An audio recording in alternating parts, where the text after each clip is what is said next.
All the people standing around in the back, you're going to have to find seats.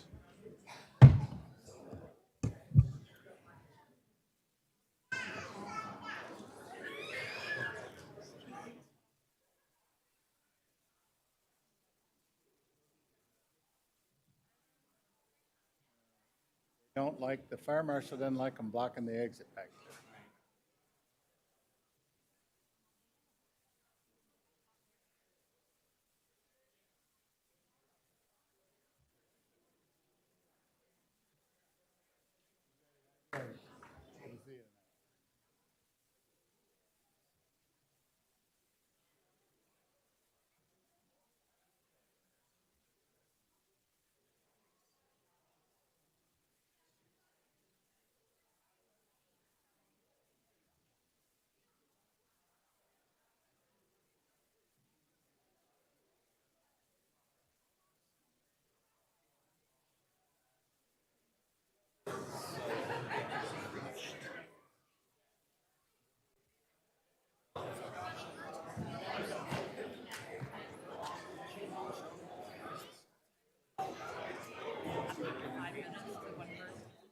Yeah, that's what I'm gonna ask them. I say, if they start coming up and I'll say the same thing, I'm gonna stop. We have a lot.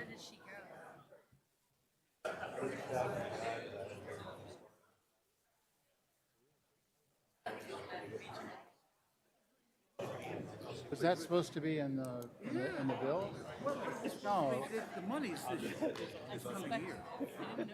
I wonder, you haven't heard from anybody else? No. Strobridge was here.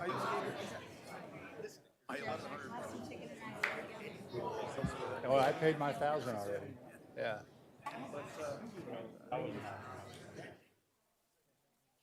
I don't see him. It may be a separate deal from that other thing that DeSantis, security in the elections. I don't remember if that was part of the legislative process.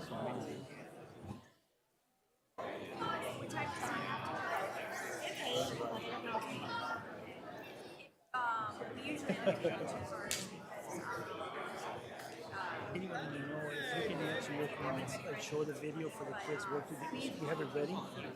For what? What are we going to show? We have a video ready of bringing the kids to work day.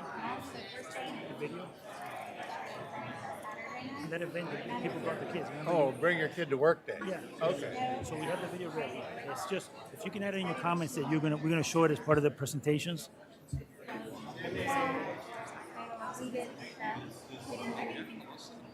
Yeah, announcement of the chair. Yeah, it's we can add it. When do you want to have presentation? Yeah, we can do it as a presentation. Yeah, let's set it as 4C3. 3, yeah, 4C3. It's a video. Bring your kids to work day, so everybody can see it. Yeah. Okay. Okay. Thank you. Hey. You got? Okay. Just 5 people?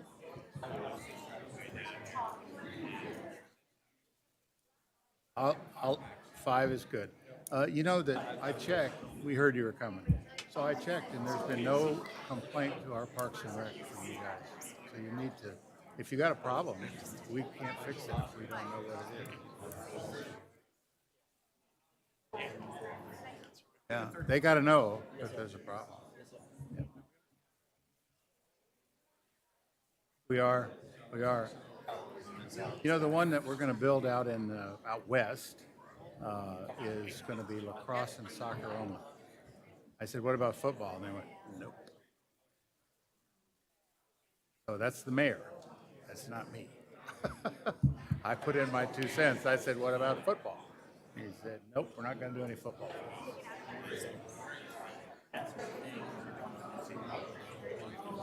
You got to go lean on the mayor.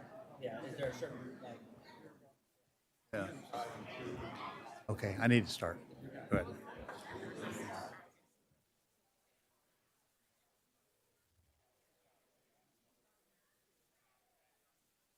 It's 5:01. We're going to call this meeting to order. Once again, you can't be blocking the exits back there, okay? So either find a place to sit or leave. Now that I've got you all seated, would you please rise and join me in the Pledge of Allegiance? I pledge allegiance to the flag of the United States of America and to the republic for which it stands, one nation, under God, indivisible, with liberty and justice for all.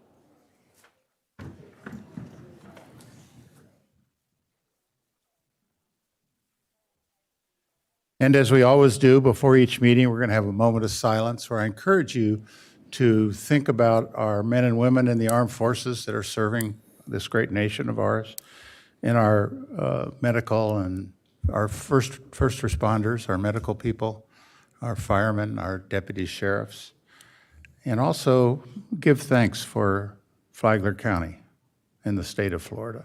Please join me in a moment of silence.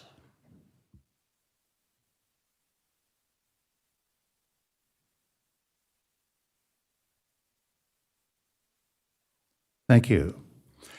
We've got one addition to the agenda. We're going to get a special presentation on an event that we held a couple weeks ago, Bring Your Child to Work Day, and we're going to add that in and under presentations as the third one. Monday, May 29th, all the county offices will be closed in observance of Memorial Day. Varn Park is currently closed as we continue to reinforce the beach out there. All our advisory boards and councils are filled up. We don't have any vacancies. We've got 2 meetings coming up. We've got a regular meeting on Monday, June 5th at 9 a.m. And then we have a budget workshop Monday, June 5th at 1 p.m.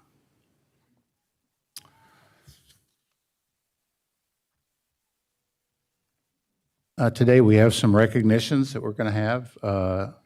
April 7th is the 2023 Choking Victims Life-Saving Awards presented to paramedic firefighter Prince Mack and paramedic fighter Mary Ann Hudson. And Chief Tucker, are you here?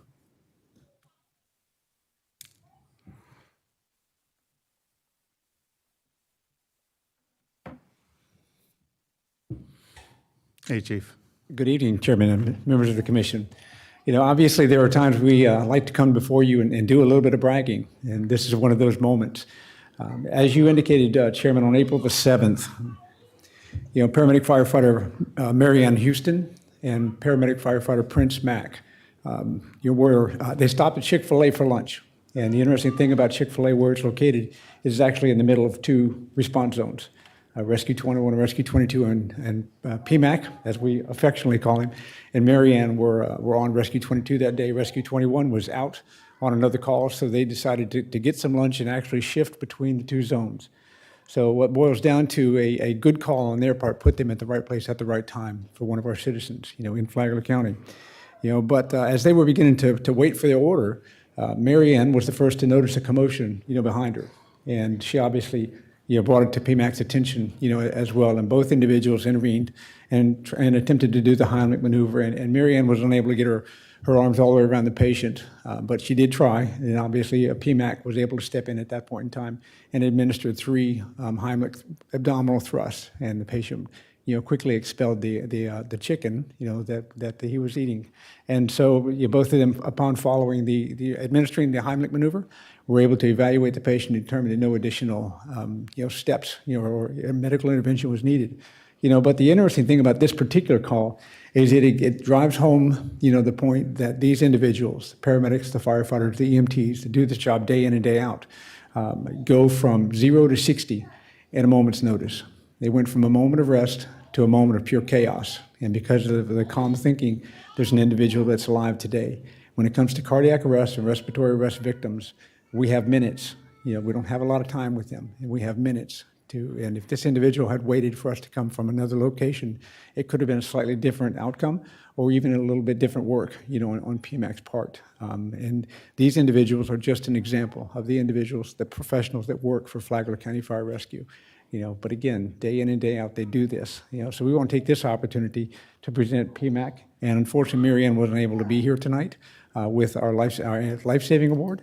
And so, I would have Deputy Chief Sales, if he would, present that award. Thanks, PMAC. Yeah.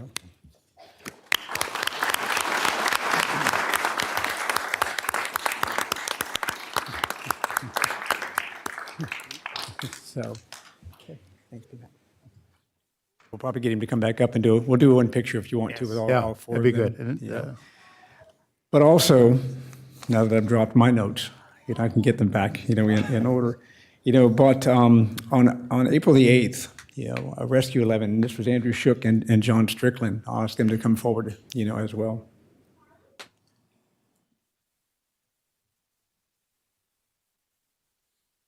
And I'm going to read you just a little bit of Andrew Shook's email that because we asked him he stopped by my office the Monday after the incident, and I asked him, I said, I understand this situation happened, and it was, oh, Chief, we were just doing our job.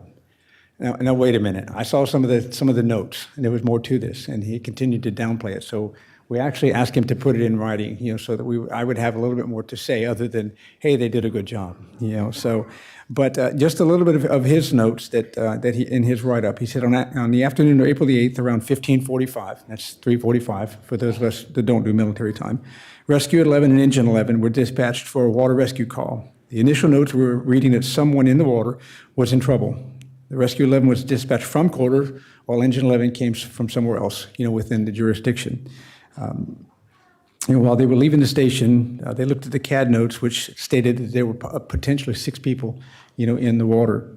And Rescue 11 arrived on scene first because they were obviously coming from Corder. They were relatively close to this call. Andrew had asked for a second rescue to be dispatched. The next closest rescue is Rescue 92, which comes, from the airport. But upon their arrival, they quickly saw that the situation had become something different than what they thought that they were walking into. Most of the time when you respond to the ocean rescues or the beach rescues or the water rescues, the patients usually have extracted themselves from the water or somebody else has helped them out. And usually we step into patient care at that point in time. But Andrew quickly realized that this was a different situation and they were going to have to go into the water with potentially 6 victims, and there's only 2 of them. So the decision to do that was paramount. So Andrew actually stated that I looked at John and said to him, "You ready to go swimming?" Which obviously firefighters and police officers, we tend to, to try to compartmentalize things. So he said this as a way to calm both himself, and John, because they didn't know when the backup was going to be there. But John didn't flinch. He said, "I learned a lot about John in just a few seconds. And I knew that he trusted me. So we made the decision to doff our gear and enter the water. So quickly, within about 8 minutes, from time of call to the time they would remove the last patient from the water was 8 minutes. Rescue 11 was able to get 3 of the victims out pretty quick, and Engine 11 shortly arrived after, and firefighter EMT Christian Carre from Flagler Beach entered the water and got the 4th victim, out. And Christian is a pretty solid individual, as well. So we would definitely want to give a shout out to him. So these are 2 individuals, again, as I stated with the first case, these are 2 individuals who just demonstrate the high quality character and capabilities, of our staff that serve the citizens of Flagler County Fire Rescue day in and, day out. So Andrew has proven to be a very valuable asset to Flagler County. He's been with us, for a while.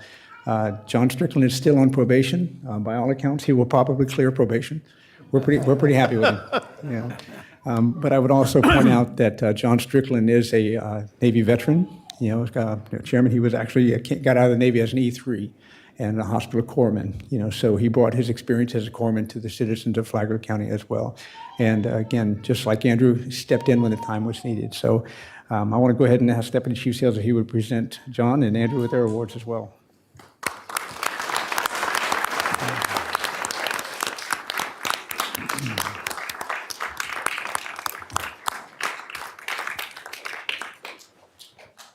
Thank you, Chief. Yeah. Did you want to bring them up for a photo? I would love to bring them up Okay, if come on. that'd be okay. Yes, all of them. Okay, Andrew and John, and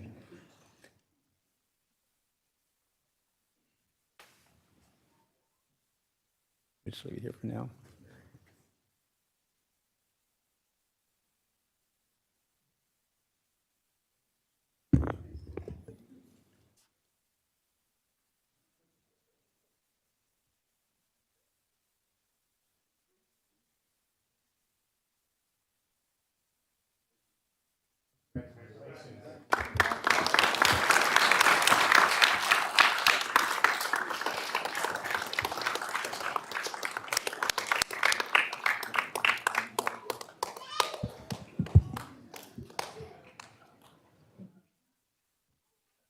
emergency medical services.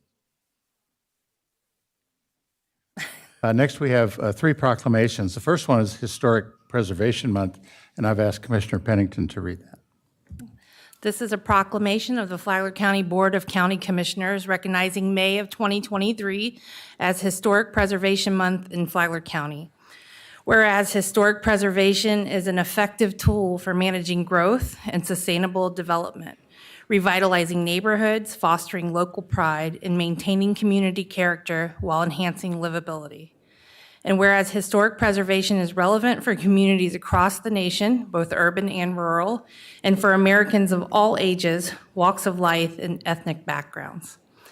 And whereas it is important to celebrate the role of history in our lives and the contributions made by dedicated individuals in helping to preserve the tangible aspects of heritage that has shaped us as people and as a community.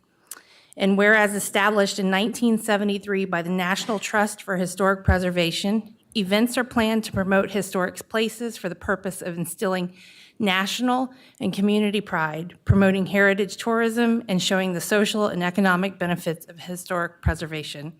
Now, therefore, be it proclaimed by the Flagler County Board of County Commissioners that they hereby proclaim May of 2023 as Historic Preservation Month in Flagler County, and we urge citizens to recognize the importance of historic preservation in Flagler. Adopted May 15th, 2023, attested by our Clerk of Court and our Chair, Greg Hansen. Ed? Thank you. Ed, would you like to say something, Ed? I would. Thank you. Thank you very much.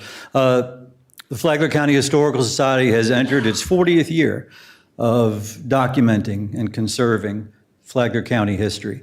And the biggest reason why we do all of it, our properties, our assets, our collections, is to educate exactly who you see sitting out here.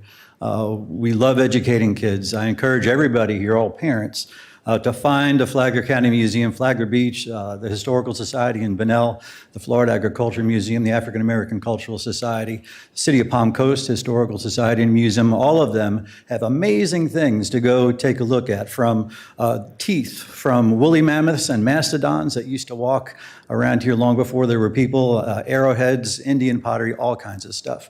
So I want to thank everybody here for bringing this proclamation to fruition, and keep an eye on us because we're going to keep on preserving, conserving, and educating. So I want to thank you very much. I want to commend you for what you got the total historic group here in Flagler County, the way you guys are working with the builders and working with the planners, and it's refreshing because we need to save a lot of the stuff that made up Flagler County in the early years. So, Yes, sir. yeah. We've got quite a bit of assets here. A lot of people, when they think of Flagler County history, they think of ITT and Palm Coast, and that's absolutely true.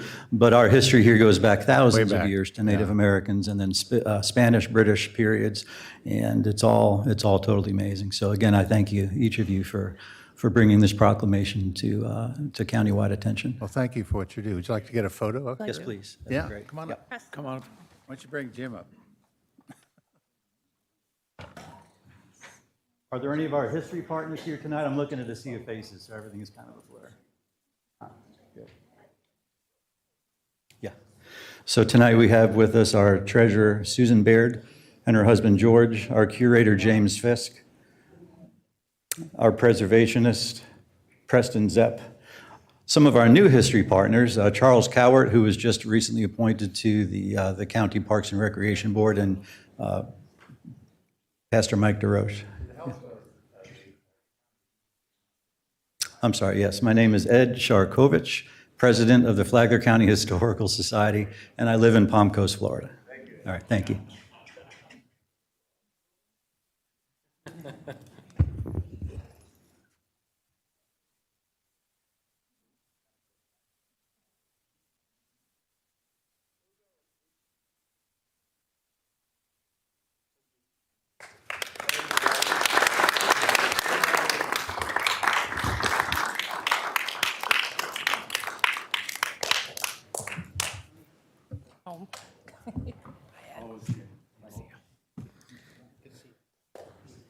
Oh, good. Here you go. Motion?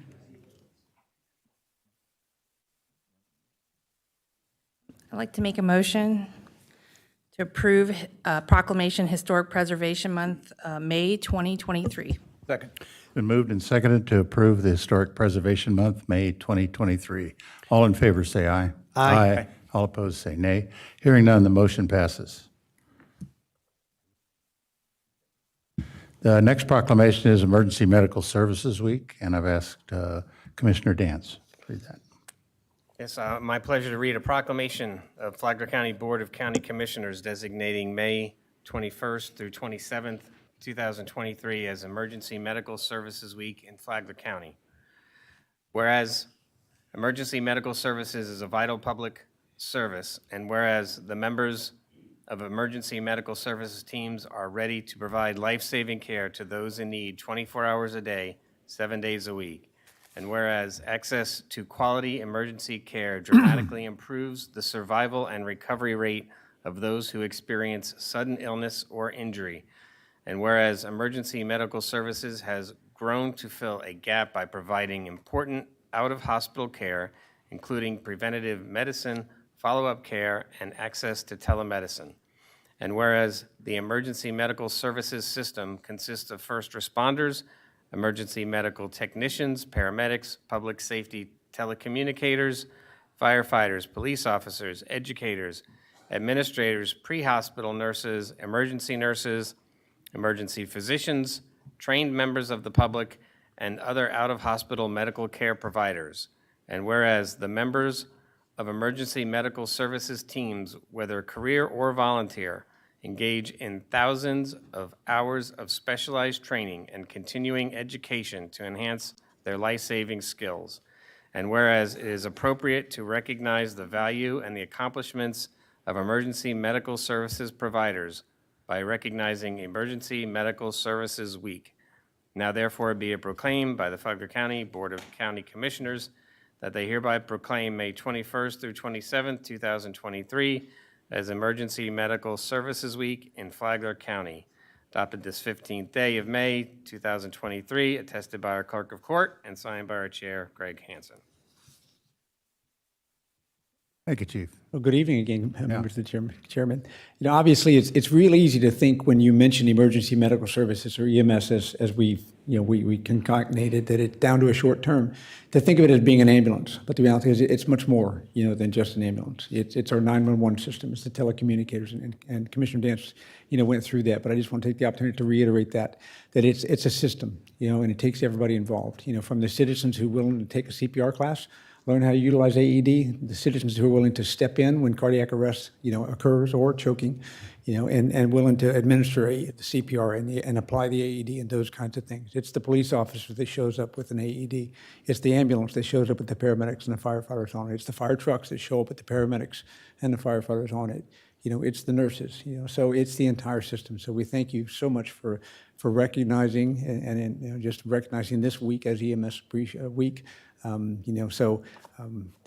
Again, we just really appreciate that because it's a lot of times that we just get so busy doing the things that we do that we forget to slow down and focus on the good that we've done. Because when you recognize where EMS was 30 and 40 years ago, that it started out in funeral homes, in hearse, doing the ambulance, so it has come a long way. And I will tell you that from being a paramedic now for almost 35 years, that the crews that are in the field now they're doing things that are amazing. Stuff that 35 years ago was considered, futuristic. It's here and it's now. So again, just an opportunity to give accolades to everybody in the system. So thank you very much. We appreciate everything you guys do. Absolutely. Absolutely. So, thank you. Thank you.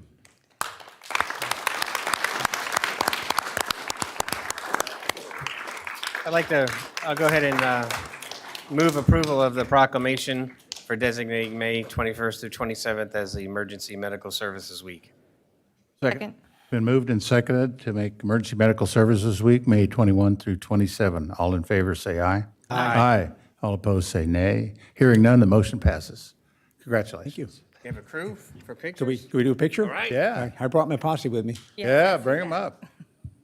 All right. They all stand in the back. They don't want to come up.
What a crew.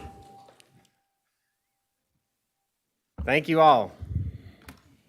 Our last proclamation is Mental Health Awareness Month, and I've asked Commissioner O'Brien to read that, please. Thank you, Mr. Chair. And just before I read this, just want to thank County Administration and HR Department for bringing this forward. It's a very important issue, and real pleased with all the work that they're doing, especially with our county staff on educating them and not helping us to remember not to stigmatize this issue. So anyway, this is a proclamation of the Flagler County Board of County Commissioners proclaiming May 2023 as Mental Health Awareness Month in Flagler County. Whereas millions of adults and children experience mental health conditions, including anxiety, depression, schizophrenia, bipolar disorder, and post-traumatic stress disorder. And whereas those living with mental health conditions are our family, friends, classmates, neighbors, and coworkers. And whereas mental health includes our emotional, psychological, and social well-being and affects how we think, feel, work, and act. And whereas breaking the stigma is important because it helps to create a more understanding and compassionate world for those who suffer from mental illness. And whereas each business, school, government, agency, healthcare provider, organization, and citizen share the responsibility of promoting mental health awareness in support of a stigma-free society. Therefore, be it proclaimed by the Flagler County Board of County Commissioners that they hereby declare the month of May 2023 as Mental Health Awareness Month and encourage all citizens, government agencies, public and private institutions, businesses, and schools in Flagler County to recommit our community to increasing awareness and understanding of mental health, the steps our citizens can take to protect their mental health, and the need for appropriate and accessible services for all people with mental health conditions. Adopted this 15th day of May 2023, attested to by our Clerk of Circuit Court, Tom Bexley, and signed by our Chair of the County Commission, Greg Hansen. Thank you, Don. Pam? Pamela Wu, Human Resources Director. First, I'd like to say thank you for this proclamation making May Mental Health Awareness Month. I'd like to take this opportunity to recognize Anita Stoker. She is our Benefits and Wellness Manager. And Ruben Swazwa, he is one of our firefighter paramedics. They have both worked extremely hard to bring resources to our county employees. And I just wanted to thank them and recognize them for that. Ruben has a couple of words to say as well. Thank you very much for this, Commissioners. I can speak on end for mental health, but I prepared a statement. It's easier to read so we can understand why we're all here today. So thank you very much. Thank you so much for reading this important proclamation. We're working hard to try to reduce the stigma that's associated with mental illness and normalize conversation about mental health so that those that suffer from it don't have to suffer in silence. Flagler County Fire Rescue recognized this early last year, and we've put together a team called a peer support team. I'm lead on that. I've got support from everybody, from yourselves, HR, my fire chief, and staff behind me, to continue to work on mental health. So thank you very much. A little bit history on mental health. So mental illness affects people regardless of age, gender, background, and social status. Mental health conditions can also have a significant impact on a person's quality of life, their relationships, work, and often their ability to live, laugh, and love. Unfortunately, there's still a lot of stigma and misinformation surrounding mental health, which can prevent people from seeking the help and support they need. Why is it so important to bring why is it so important to bring awareness to mental illness? 132 people died by suicide each day in the United States.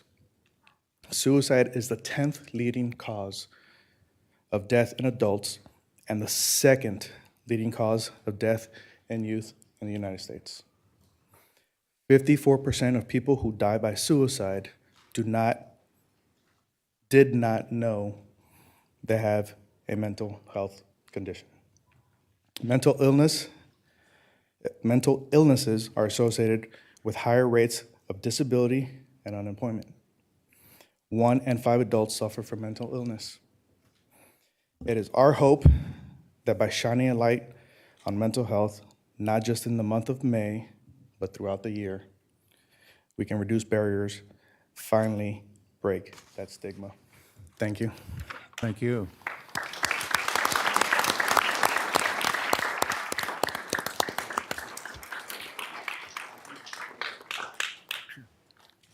Pam? Mr. Chair, just move approval of the proclamation. Second. Been moved and seconded to approve the proclamation for Mental Health Awareness Month, May 2023. All in favor, say aye. Aye. All opposed, say nay. Hearing none, the motion passes. Want to come for-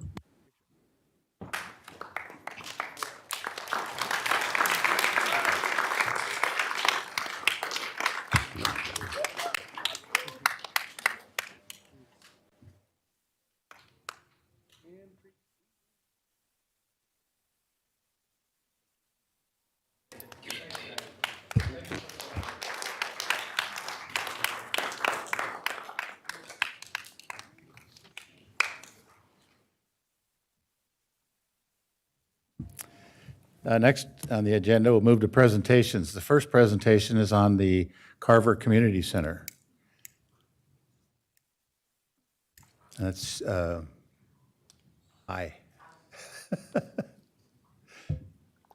Former commissioner, how are you doing? Good evening, Chair, Vice Chair, members of the board.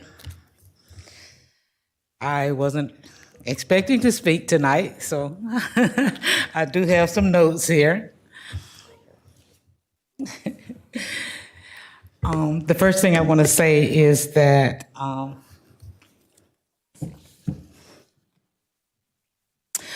community harmony and awareness.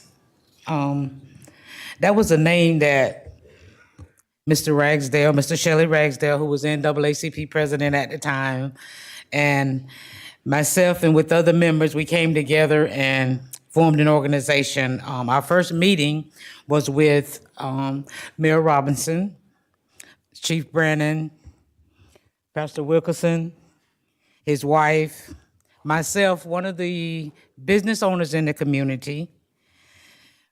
We just came together and we sat down, Mr. Jackson as well. We sat down and discussed, once the Bunnell City Commission decided they were going to redo the cameras, we met and we sat down and discussed what we could do to help. So we all got together and came up with a fundraiser. A lot of the participants that helped raise the funds are not here tonight, but if I may, I would just like to name a few of them. Of course, Mr. Shelley Ragsdale from the NAACP, and we have Dr. Pearson, who's now the new president of the NAACP, and she's standing in for him tonight. Myself, Pastor Wilkerson, and his wife, Karen. David Chief Brennan, I think he's here tonight. He's right behind you. Oh, okay. Oh, and we have the vice mayor here. I didn't see him. We have the vice mayor, City of Bunnell. We have our Chief Williams from Flagler County Sheriff's Department. We have Joe and Yannette Turner. Their organization is Move to Improve. They contributed to this. Mr.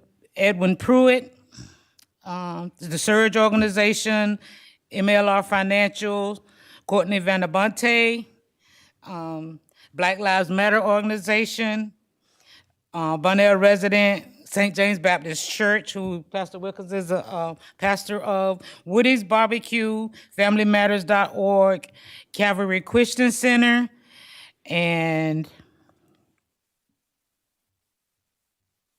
the G.W. Carver Foundation. So those are the people that got together, and we raised funds, and we'd like to present to you tonight. We first would like to show our appreciation for all that you have done.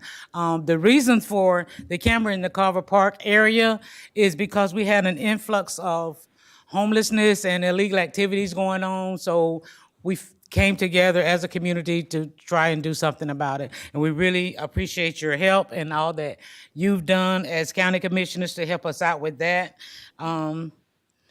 We do have a presentation to give to you. This is the amount of money that was raised that we would like to present to the Board of County Commissioners tonight, $6,120. Thank you.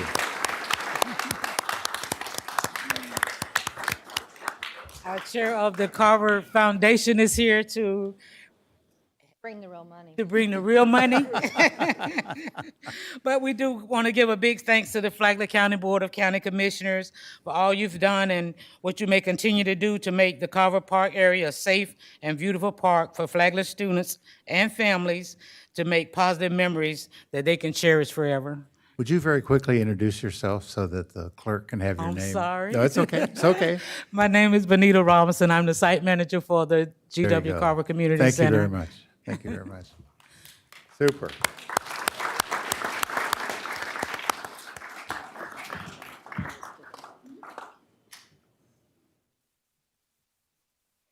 Definitely got to have a picture of this.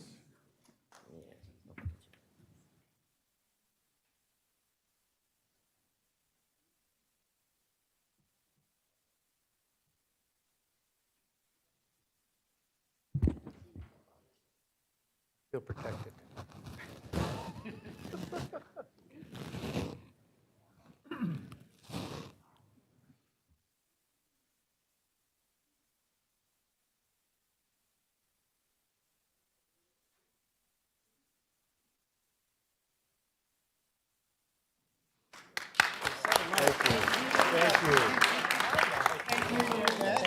Hey.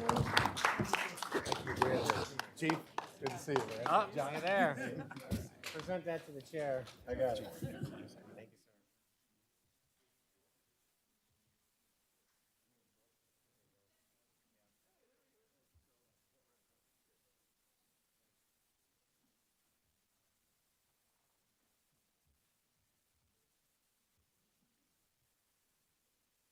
And now the presentation. checks. Do what? We don't often get checks. No, It's good that money comes we off. usually spend money. We always joke about that. The tax collector collects it, but we spend it. So now something you're all interested in. This is our pre-hurricane presentation by Jonathan Lord, our emergency manager. So far, this doesn't cost you any money. All right, good evening, ladies and gentlemen. So this is our usual little pre-hurricane season briefing, since this is the last time you all get together like this before the hurricane season actually starts, which officially starts this coming June 1st, will last through November 30th. However, I think I've always said this before, storms sometimes do occur outside of hurricane season. They actually just tagged a subtropical storm all the way back in January and counted that as actually a storm that they didn't officially call it a tropical storm. They called it a subtropical storm, but they only just called it that by looking back at what the storm did back in January. So it's kind of interesting. While the season starts June 1st, and while we can have storms outside of the season, the bulk of our hurricanes, the most likely chance for us to get hurricanes is usually mid-August through the end of October, or mid to end of October. Last year, we had 14 named storms. 2 of them came pretty darn close to us here and did directly impact us. Ian, which was a Category 5 right before landfall down in Lee County, did come by here. It was a hurricane when it went by in our general vicinity, but however, we received tropical storm impacts here. And that's what had done a lot of outreach events in the last couple of months, and a lot of folks would say, oh, we made it through a Category 5 storm. And I hate being the bearer of bad news, but I also want to be realistic. Those were tropical storm impacts. What happened to A1A, the same thing with going back to 16 and 17 with Irma and Matthew. Those were tropical storm level impacts in our community, just to help people understand what we saw in Lee County and then Michael a few years ago up in the Panhandle. Unfortunately, that can happen here. People always think South Florida is maybe more apt to get that. While that is kind of true, with the fact that the seas are warmer further north than they ever have been, our odds are higher because of that. That's the Panhandle in recorded history never had a Category 5 until Hurricane Michael. So we're kind of almost in that same kind of boat. I don't want us to be afraid. We live in paradise here, but I also want us to be realistic about what could potentially happen to our community. And then also we had Nicole, a much smaller storm, but then the same thing, we did have tropical storm force impacts here. Both of those caused significant flooding, Ian even more so, because Ian dumped maybe up to 30 inches within our county, definitely south of us in Volusia and Seminole County, they definitely had 30 inches. We probably had close to 30 in the southernmost part of our county, down near the Reimer Ridge area. But the bulk of our county got about 15 to 18 inches was really the more realistic number, which again, is nothing to shake a stick at. 15 to 18 inches is a lot of rain in one day. There's a list of names. Only one of you is on there, Commissioner O'Brien. So that is a list of names. Obviously, the first name storm would be Arlene coming up later this year. Mine's retired. Is that a good thing or a bad thing? All right, so the Hurricane Center has not released its forecast. It will do so within the next week. We're just a little early with this particular commission meeting. However, Colorado State University, which has a huge meteorology program, they always try to release their forecast about a month or so before the Hurricane Center does. So they did that actually back in April, a little more than a month in advance. We're actually talking about a slightly calmer year than normal is what they think. An El Nino is brewing in the Pacific. It is not quite there yet, but it looks like it's going to happen over the next month or so in the Pacific. El Nino means higher than normal surface temperatures in the Pacific Ocean. That's actually good things for us when it comes to hurricanes, because that causes weather patterns that actually chop off, for lack of a better term, chop off the top of the hurricane. So as the hurricane tries to spin up, the top of it can't fully form when we have these El Nino patterns. It's not a rule, but it does seem to weaken the chances of the hurricanes forming. However, to counterbalance that, we continue to have record warmth in the ocean, which is very good if you want to go swimming in the ocean. It's way warmer now than it ever is this time of year if you go touch the water right now. Unfortunately, that same warmth is what helps create the hurricanes too. So the bottom of the hurricane formation side of things are way worse than they have been in a long time. The top, the El Nino is going to help hopefully chop off the top. So because of that, the forecasters are thinking a slightly below normal season for this year. Again, as I put on the bottom there, the actual forecast for the year is really not that important at the end of the day, because all it does is take one storm, and one storm that impacts Flagler County, and that means it was a bad year for us, right? So that's kind of the message I truly want to get across to the public. Today was the first day they start issuing the weather products for the hurricane season. So while the season hasn't started until June 1st officially, the Hurricane Center about a year ago, it might have been last year or the year before, realized there are more storms happening in late May. They didn't want to officially change the season, but they start doing their notifications of what they call the tropical weather outlook. That actually came out this morning, and actually that is a screenshot from a little after 1 o'clock this afternoon, showing that for the next 7 days, that's a new thing this year. In the past, you used to have a 3-day forecast and a 5-day forecast. The science has gotten better to the point where the Hurricane Center is more comfortable, and they're going to do a 3-day forecast and a 7-day forecast. So they're going to buy us 2 more days of warning if storms are approaching the U.S., or actually anywhere in the Atlantic Basin. So that is something new this year. That is something that adds another tool to our toolbox to help us better warn and better prepare our community. This outlook's updated every 6 hours. It talks about any conditions that are out there that may cause for the creation of tropical weather systems that may evolve into tropical storms or hurricanes. It goes through depression, tropical storm, then the hurricanes. All right, so what have we been up to? It has been quite a hectic ramp up to hurricane season as always for us. In May and June, we will continue we meet with all of our partners involved in hurricane and disaster preparedness and response. We have already met with our folks in the human services side and the logistics side, and we'll work our way through infrastructure, public safety. We have a big partners meeting coming up on June 1st. May 30th, we're doing something we've been doing the last couple of years. We actually do kind of an informal sit down. I call it a roundtable with the local media, just to kind of walk them through changes for the year. I will go through a version of this with them so they get the latest information of what we think the season's going to look like and how we'll interact with them should a hurricane happen. So we actually have that on the books already. Our PIO, Julie, has got that squared away for me, and we'll be sitting down with them to chat on the 30th. We have all of our disaster partners, we get together.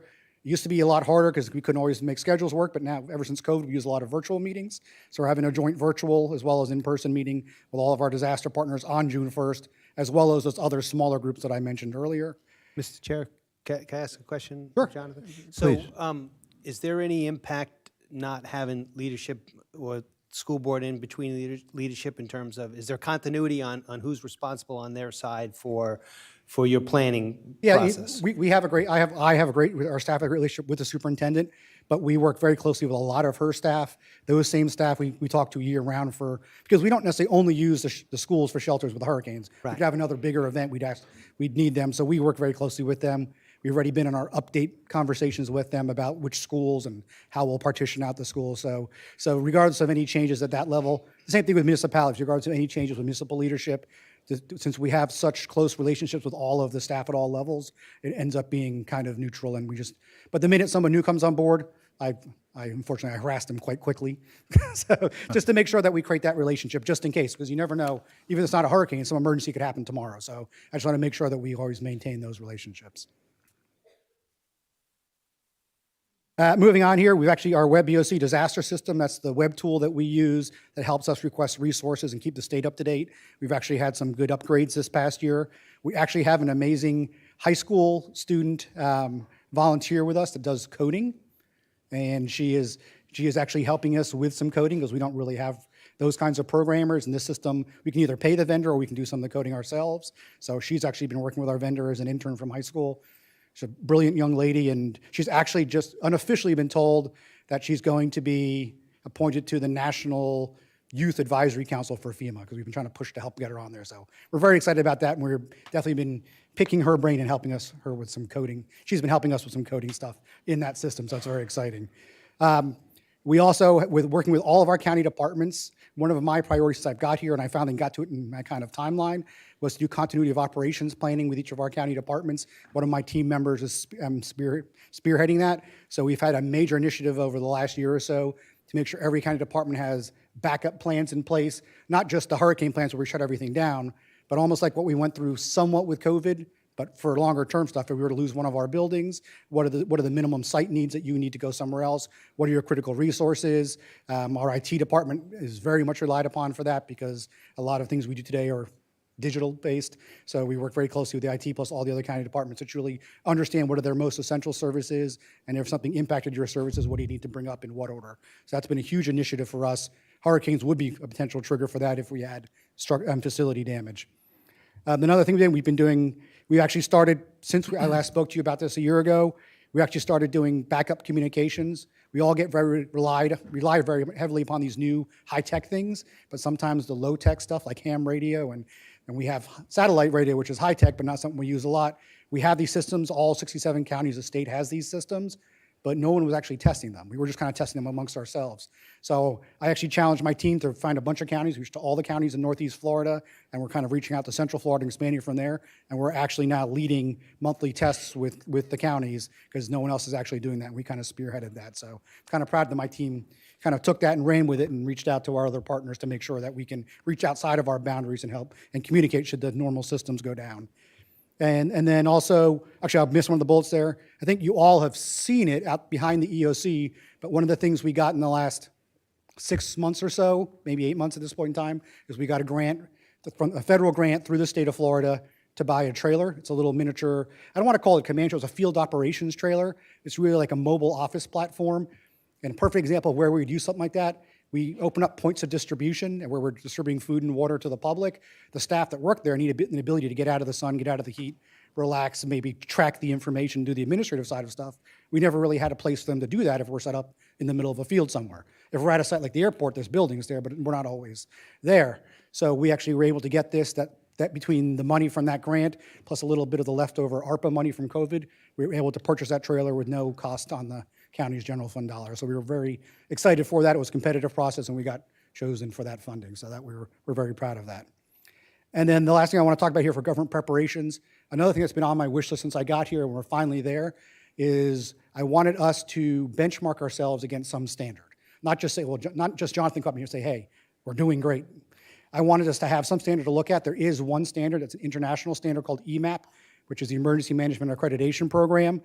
It's a very expensive standard to actually get accredited through, but you can self-assess at a much lower cost.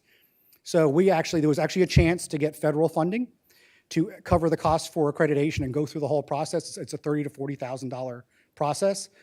We applied. We don't get the money. The accrediting agency actually gets the money from the federal government, so that's why there's no board item to bring to you all to ask to receive the money. We just applied. We had to talk about why we'd be worthy folks to receive the funding that actually goes to the accrediting agency instead. We actually got awarded those funds, so we're getting about $35,000 worth of value from a grant that's going from FEMA to the EMAP accrediting agency, and we're going through self-assessment now, and then in June, they're gonna come and do an on-site assessment with us. So we're very excited about that. Even if we don't 100% meet the mark, when we're done the accreditation process, they'll tell us, these are the areas you need to work on and give us a path forward. So super excited for that, super excited that we were able to get somebody else to pay for it too. Evacuation. So here's my big news for this year.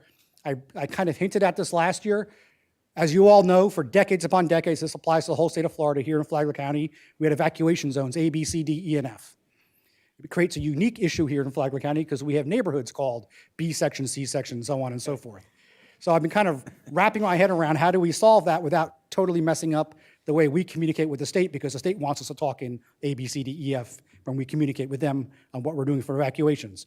So what we did was, if you remember last year, is we used the lettered zones, but then also announced what neighborhoods or areas of the county were being evacuated, just using layman's terms. Everyone knows what neighborhood or HOA they live in, so we used that with Ian and Nicole. And we think that went very well for those who wanted to evacuate. A lot of people chose not to. We can't make people evacuate, but a lot of people chose not to. But we had a lot less questions into our call center about did that include me than we had in previous storms. So I think that logic somewhat kind of worked. So what we're rolling out this year is, if you can see on the map on the screen in front of you all, is that pinkish zone.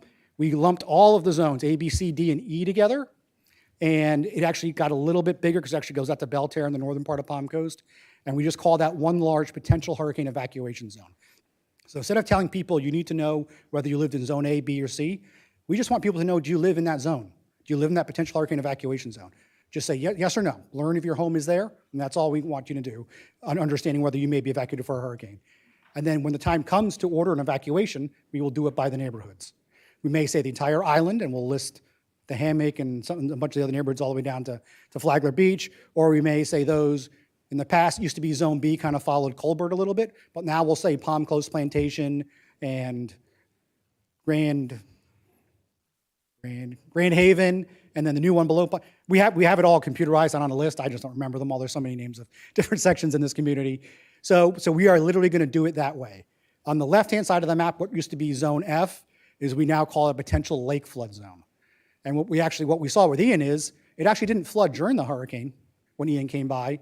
It flooded for the 2 weeks after Ian. So we kind of also disconnected the two to make sure that people understand, well, the hurricane's over, I'm safe to go back. Well, no, there might be some weird system that's causing the west side of the county to flood at a different time from the actual hurricane passing by. So we kind of tried to use plain English. So either now you live in a potential hurricane evacuation zone, potential lake flood zone, or you're in the middle where the bulk of the population is, and you're not in either one of those zones. So that is our messaging going forward. We've updated the website already.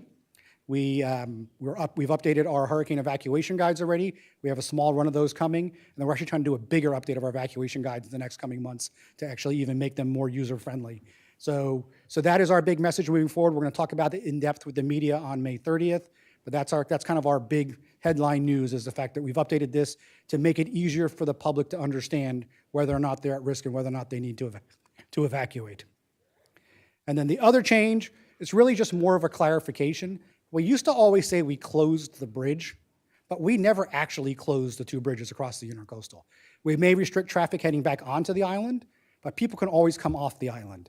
So we're just going to get rid of that word closure. We're not going to say we close the bridge because it causes way too much confusion. When there are drawbridges, you actually do close the bridge, but you don't close it to vehicle traffic. You actually close the bridge to boat traffic. So when you say a bridge is closed in the U.S. Coast Guard nomenclature, that actually means it's closed to the boats. So that also caused some confusion too. So people were boaters, they said closed, but we don't have drawbridges. And then people are like, well, what if I chose to evacuate late? I can't leave now? So we're just gonna make sure we're not gonna use the term closure. We're just gonna have better communications with the general public about it's not safe to be on the road or you can't re-enter the island. We're gonna just be more clear, use plain English instead of these little short words that sometimes cause confusion based on your perspective and how you interpret something. So that's our other change for this coming year. Last couple of things here. Sheltering, we're continuing our message. Our shelters are truly a shelter of last resort. We want residents to have primary and secondary plans in place as long as they have the means and the ability to do so. But if for some reason they can't go to a friend's or family home or don't have the means to go to a hotel or motel out of the area being evacuated, that we will always open up shelters no matter what. But we just want people to take the opportunity, like now, this time of year, to truly understand, hey, let me make some plans with some friends or family so that I don't have to come to a shelter. But if we do an evacuated area, we don't want people staying behind because they didn't have that plan. We will always open up shelters. If it's a hurricane, it will be a school-based shelter. If it's a smaller event, it may be one of the community centers. Our partnership with the school districts, as I mentioned to Commissioner O'Brien, as well as the health department, is as strong as ever, and we're very proud to continue to work with them to help manage our shelters. And our disaster preparedness is our main message to the public, is having a disaster kit, a week worth of disaster supplies. This year, it hasn't been signed off by the governor yet, but the legislature did pass a disaster item sales tax holiday that will, in theory, assuming the governor signs off on it, go from May 27th, so that's the Saturday of Memorial Day weekend, for a 2-week period this year, not a 1-week period. So that's kind of exciting. That buys us another week where people can buy their disaster supplies sales tax free. We talked about people having a plan. Our alert Flagler system is alive and well and doing extremely well, and we just want to encourage people, if they hadn't had a chance to sign up for Alert Flagler, to go to our website, flaglercounty.gov/emergency. Go ahead and click on the Alert Flagler notifications link, and you can sign up for free emergency notifications from emergency management, from fire, from the sheriff's office, from the police departments. We all share and use the same system. And then we also we're actually in our second CERT classes running right now on tonight and Monday and Wednesday nights. It started about 4 weeks ago. And our next class will be in the fall. We take the summer off because it's too darn hot to have people practicing disaster skills outside.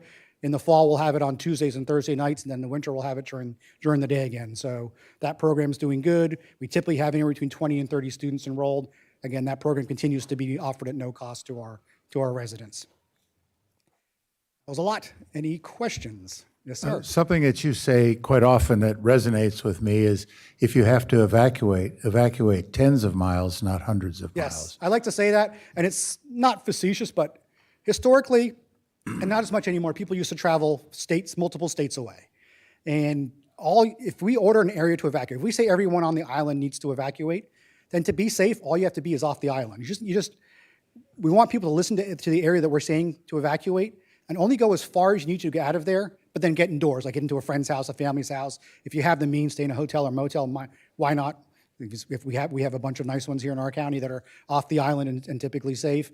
Or worst case scenario, while it may be 100 or so miles away, we have Orlando, and Orlando has tons and tons of hotel rooms. That's my exception to the hundreds of miles. You can go to Orlando. The good thing of Orlando, it's our media market. So if we're impacted by a storm and you're staying at a hotel or motel in Orlando, you can always get the updates very easily and by just watching that local news and know when it's safe to come back or know what our community looks like. We really don't, unless someone truly has the means, we don't want someone going 3 or 4 states away or even just 1 state away, because you can go up to Georgia. Georgia has a weaker building code than Florida does. You could end up in Georgia, the storm could change direction, head to Georgia, where you're actually in a building that is weaker than if you had stayed in a safe building here in our own community or one of our neighboring communities. So that's important for folks. I'd really like them to realize that. Commissioners, any other comments or questions? Andy. Sure. Talking about closing the bridges, when winds get to a certain speed, we do close them to EMS, right? Yeah, so at a certain point, about 40 to 45 miles an hour, and it's really about sustained winds versus the gusts. There's a point in time when it's not safe for ambulances to cross the bridge anymore. And then as they get higher, it's not safe for other vehicles. Fire trucks are much heavier, they're not as affected, but ambulances are high but light. So those are the ones that we can't do that. So really when it comes to an evacuation, The key thing is maybe your home is safe. And a lot of times people go, well, Jonathan, the storm never came to my neighborhood. But a lot of people don't realize at a point in time, we were not providing EMS service on the island. There could be a point in time where we can't provide law enforcement service. There could be a point in time where we can't provide fire rescue service. So that evacuation is not just about your property and you saying, well, the last 5 times I left, my home was fine. You could have something as simple as you fall and break an arm, or let's say you have a heart attack. It wasn't directly hurricane related. You're used to calling 911 and our wonderful team show up, our first responders show up. But in a hurricane, they may not be able to show up. So it's not just the fact that it's your life safety directly from the hurricane. It's the other normal medical emergency type events that occur and that we cannot come and help you. We cannot have the responders come out and help you. And the other comments we get frequently during development reviews is on evacuation times. Yes. And I know the important thing for residents is that as hurricanes approach, they're slow. So we have time, if they listen to your warnings, usually they're staged and staggered so that there's adequate time for residents to evacuate so that not everybody is doing it at the same time. That is correct. We'll typically start with the island first and then do what would have been Zone B, or we'll say east of Colbert now, and then kind of work our way towards 95. As long as we have time, and typically with a hurricane we do. Some other disasters you don't have that kind of time. But with hurricanes, the one good thing, if there is a good thing with hurricanes, is they give us notice. They just don't appear overhead. Like tornado may just appear overhead, but hurricanes give us notice. So we have a time, and we have studied, because hurricanes are so common in Florida, they have truly been studied down to how long it takes a single car to clear a certain area to get to safety, whether it's a shelter or whether it's friends or family. There's millions of dollars spent every decade to restudy this information. They look at our growth, and we actually know how long it takes to clear a segment of our community, and we use that in our evacuation decision making. So when we make the decision to call an evacuation, we already know how long it's going to take to move in a hurricane, and we're calling it sometimes a day and a half, maybe even 2 days in advance, because we know we need that time to move people. And we'll maybe just do small chunks at a time to give us more than enough time to get everyone to safety before the storm makes landfall. Again, hopefully not in our community. But props to you and your team, because I know it's a delicate balance. You're trying to institute our shelters that coincide with the evacuations so that there's places for people to go. It's a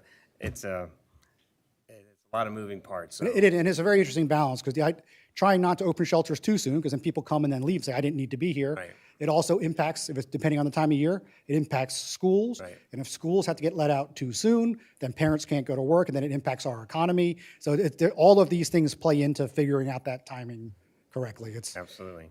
And we saw with the last ones that it's not just the dangers aren't just from the ocean, but the flooding from internal and the inland areas can be catastrophic. Yeah, 30 inches of rain to counties south of us puts a whole lot of water in Crescent Lake and Dead Lake. It's impressive, but it's also dangerous to those communities. Right.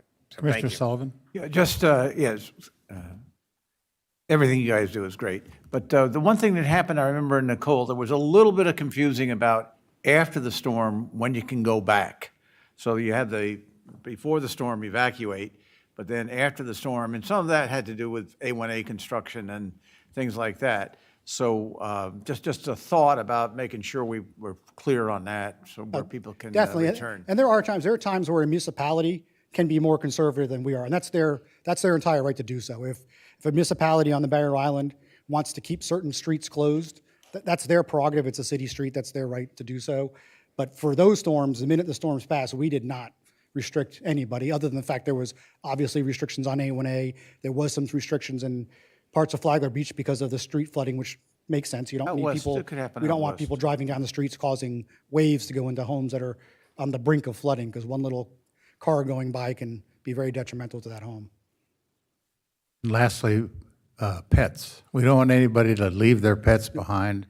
The pets are welcome at the shelters. Yes, as long as you have a traditional pet that can be crate or cage kept, they are 100% welcome at the shelter. Our amazing partners at the Humane Society, the Flagler Humane Society, their staff and their volunteers will help take care of those pets. They are great.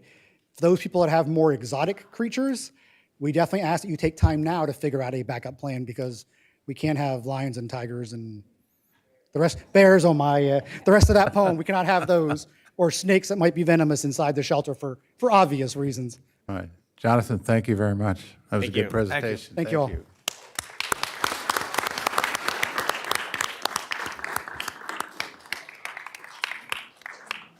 Our third presentation this evening is the kind of recap of our Bring Your Kid to Work event that we had the other day. And then, Ms. Petito, is that you?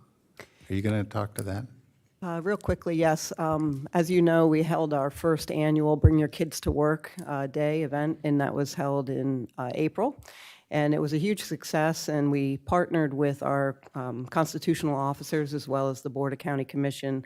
The theme for the event was working together, and it was a great opportunity to expose our children to county government and hopefully build on our future leaders. So I just appreciate everybody who participated in the event and those that came out. And I just wanted to show you what Carlos was able to put together as a recap of that event. So. Well, good morning, everyone. My name is Heidi Petito, and I'm the county administrator. And we'd like to welcome you to our first annual Bring Your Kid to Work. And it's great to see so many smiling, young children with us today. And I appreciate you all being here and getting a little sense of what we do in Flagler County. We're blessed. I've served with many large and somewhat small organizations over the years. And I have to say that this is the finest staff I've ever worked with. And it's ingrained to your mom and dad because how good they are.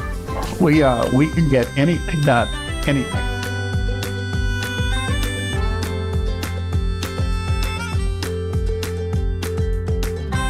Hi guys, I just got done with the fire obstacle course. It was really fun. We gotta pull the hose, and then we gotta carry a dummy through the cones. I got to shoot a fire hose, and yeah, it was pretty fun.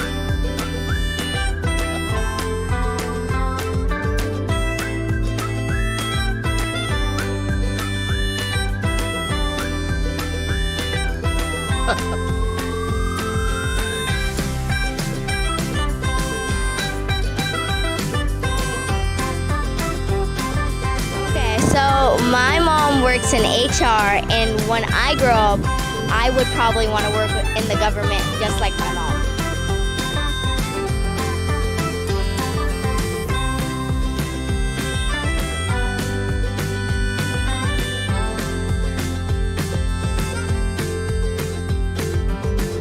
And my favorite thing about today is I got to use the fire hydrant. My aunt works here, and today was pretty cool.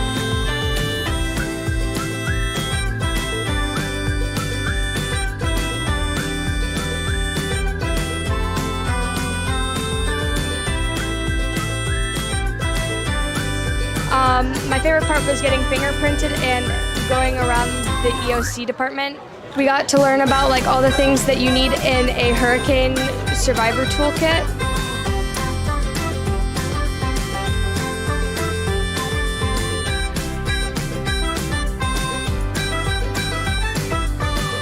My favorite thing to do today was to go into the SWAT trucks and look at all the stuff that they do when they go on the missions.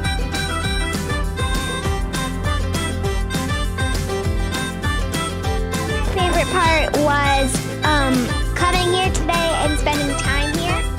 And I also like doing the wheel of trivia because I got to win $5.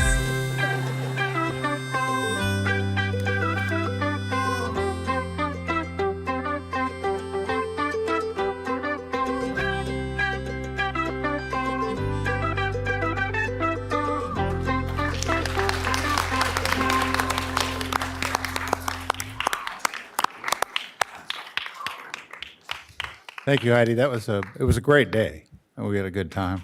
It was good. And Carlos put that together? Very, very well done. Very nice. Next is, is our community outreach period. This 30-minute time period has been allocated for public comment on any consent agenda item or topic not on the agenda. Each speaker will be allowed up to 3 minutes to address the commission. Speakers should approach the podium, identify themselves, and direct their comments to the chair. The podium is now open for community outreach.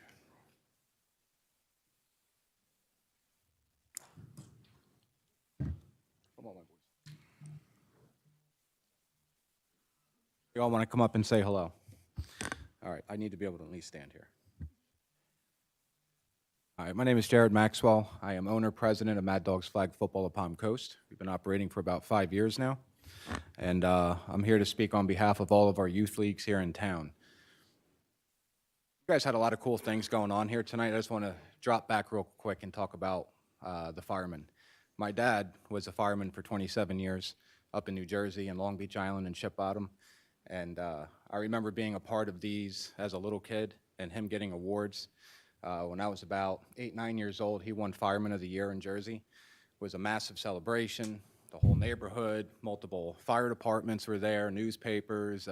Schlitz was the beer at the time. They were there. And it was just a pretty cool thing to see these firemen get to enjoy this tonight, pass that down to their kids. So that was enjoyable. So what brings us in tonight is speaking of things to pass down to our kids. We want them to have something to be proud of in this county. And I've been here for 20 years. I've coached for 13 years and do a lot of traveling with youth leagues around the state. And we do not compare to the counties around us when it comes to our sports fields. We just don't. It's not this exact Board of Commissioners problem where this all arises from. This is something that's been a long time ago. And I'm hoping that this group of men and women right here are going to be the ones to change that moving forward. When you drive by Wadsworth Park, it's beautiful green grass right now. That has not always been the case. There's a lot of holes in these fields. There's a lot of divots. The grading is bad. You get some flooding out there when it rains real hard. Practices get canceled. When we have teams from out of our county come here to our fields to use these fields, they don't want to play on them. That's a major issue. That's embarrassing.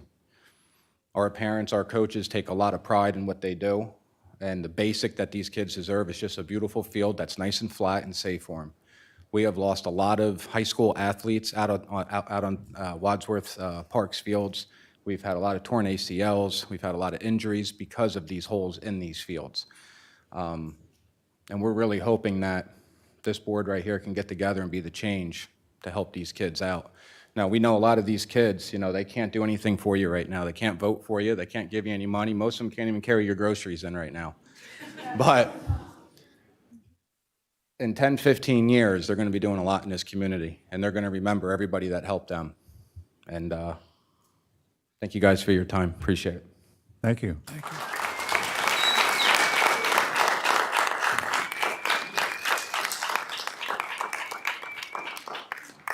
Next speaker.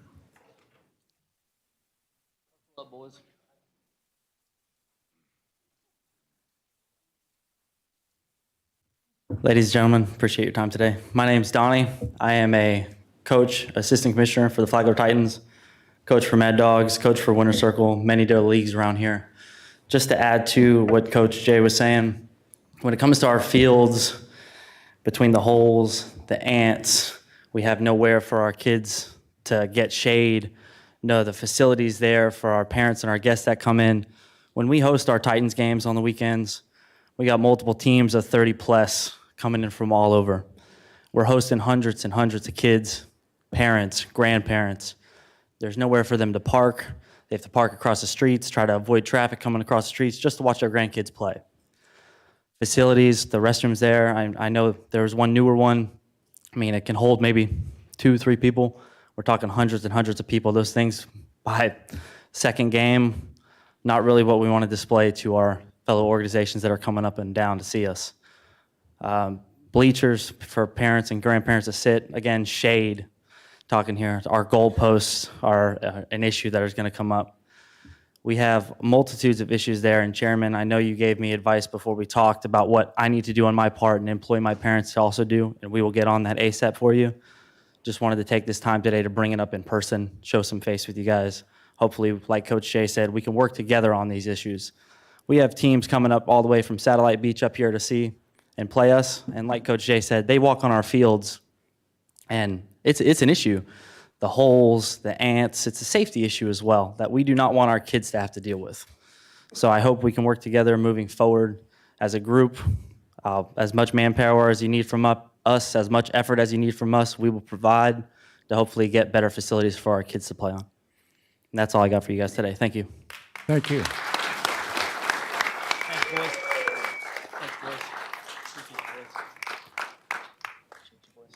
Next speaker.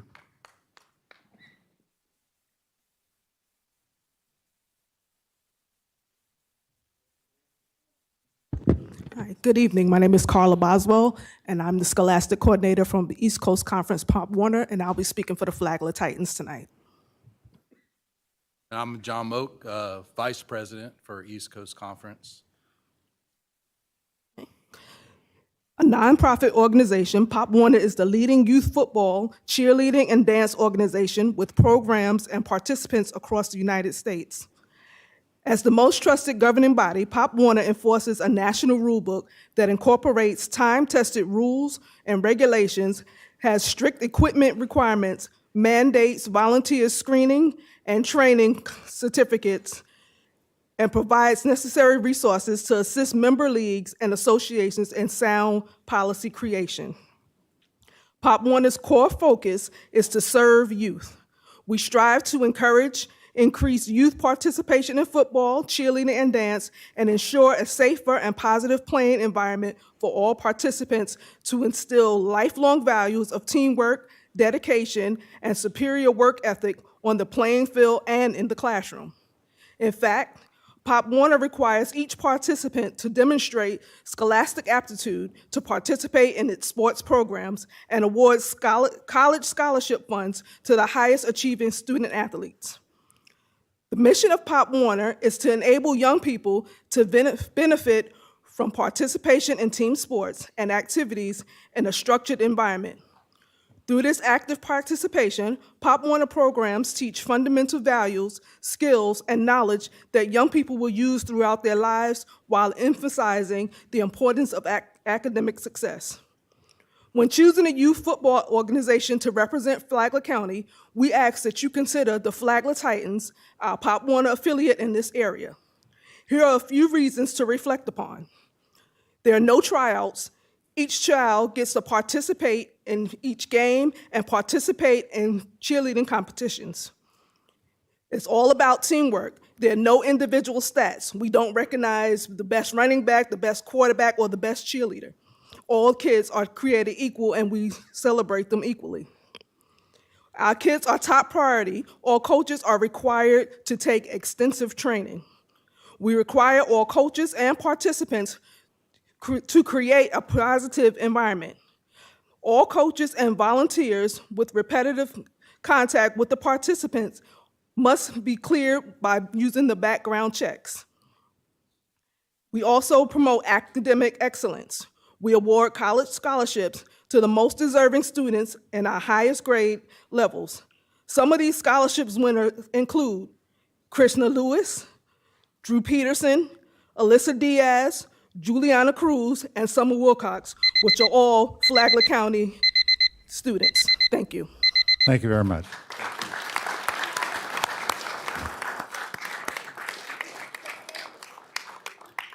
Next speaker. Good evening. My name is Keith Boswell. I'm the CFO for the Southeast region of Pop Warner, which is the parent organization of the East Coast as well as the Flagler Titans. And I'm also a resident here of Flagler County. I have been a resident of Flagler County for, about 19 years now. My son actually was affiliated with Mr. Dance and his son even at Flagler County High School with wrestling. So I've been involved with it as well as that, those issues. And when we look at this, we're trying to get some work done on our field because as somebody mentioned, when we have people that are coming from Vieira, Satellite, Palm Bay, some of areas which are more affluent than what we may necessarily be here in Palm Coast, and they come and they see conditions that are not necessarily conducive to what is good for the kids and for the families, it's not a good situation that we're putting people in. When we have people that are coming up here, from Palm Bay to up here is quite a drive, and which means they're coming and staying in our hotels. They're coming in spending tax dollars in our area. And why would we continue to allow people, or why would they want to continue to come and spend tax dollars in something where their kids can or may get hurt?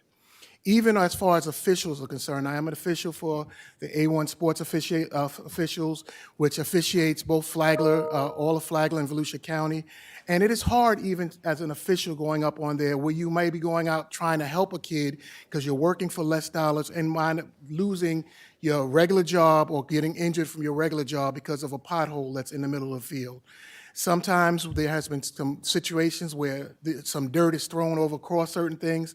Well, that's great until, like the the management said, you have a lot of rain, and all of a sudden that water goes where? That water washes all that dirt, and now we have big major potholes once again. The field, when it originally was established, was one of the better fields that was actually over there at Wadsworth Park. It was a wonderful thing. It just needs upkeep. Our fields need upkeep, and that's the best way to keep our kids out of the streets, which will eventually keep them out of jails and out of all kinds of other trouble, is giving these kids the alternative and places that they can exercise. Thank you. Thank you.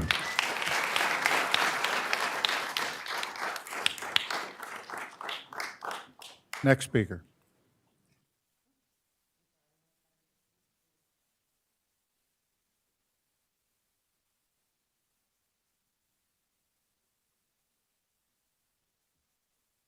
Hello, hope everyone's doing well tonight. My name is Daniel Fish. I'm the new head football coach at Flagler Palm Coast. I actually had the opportunity to speak on this issue a couple weeks ago, and the thing that came from my heart was talking about the experience I had in my youth with youth sports and what it did for my life and the amazing opportunities it presented to me later on.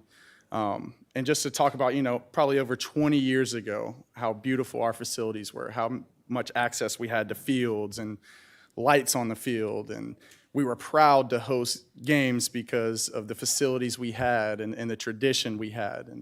And for me, it's just these kids deserve all those same things, if not better. And we have to do whatever we can to give them the best possible experience, because you take so much from youth sports and building those relationships with your teammates, with your coaches, who most of them don't get paid. They're out there doing it out of the good of their heart. But these kids should be proud of the facilities that they walk into and practice at every night. They should be proud to host football games. The coaches, the parents should. And we just have to do whatever we can, whatever's in our power, to give them the best possible experience, because they're our future. And, it's something obviously a lot of people in the room are passionate about. It's a topic that's hitting over and over, and you got so many people fighting for it. And all the people in the room that are advocating for it are willing to do whatever it takes to make it happen. So please consider it. Consider our youth and what it's going to do for the betterment of their future, because I couldn't imagine where I'd be if I didn't have the opportunities in my youth that I did, and building the connections. I'm still best friends with a lot of the kids that I grew up playing sports with, best friends with a lot of the coaches, and they had a huge impact on my life for the better. And very grateful for my experience, and I just hope that we can do whatever we can to give them the best possible experience and the best possible facilities that we can. Thank you. Thank you.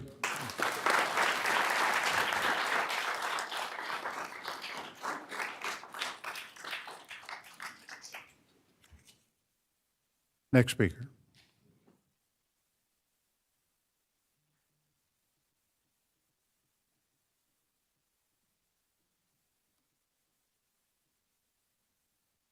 My name is Marilyn, and I am coming as a concerned, Marilyn Kneva. Thank you. And I am approaching you as a concerned mother, but also a board member on the Flagler Titans football and cheer organization board. I just wanted to kind of give you some facts about the kind of numbers that we can bring in during the season for tourism dollars and revenue that is able to come into the county. We have 6 current teams. On average, we have about 4 to 5 home games. Each team has an average of 30 players, and family size, depending on the county that people come from, range from 3.4 to 4.7.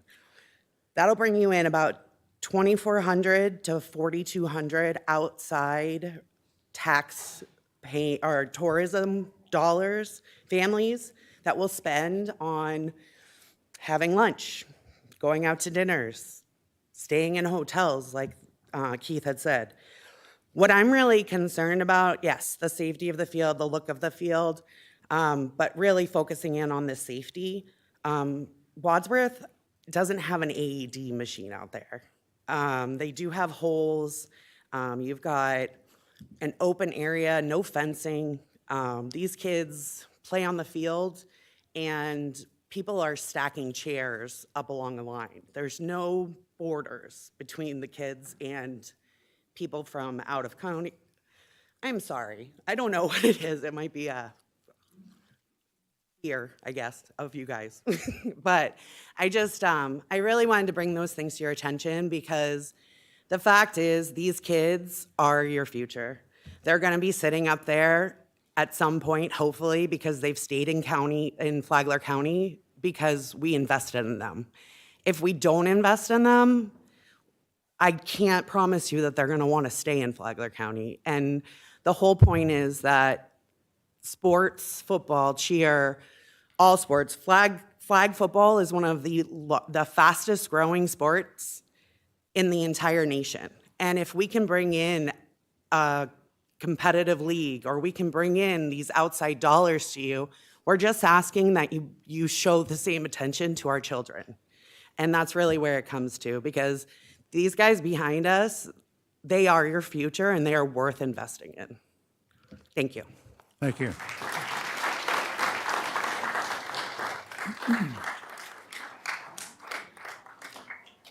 Next speaker.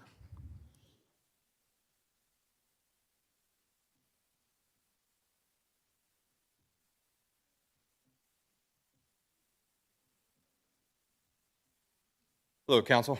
My name is Bill Roberts, and I moved here in 2008 and been coaching in multiple leagues.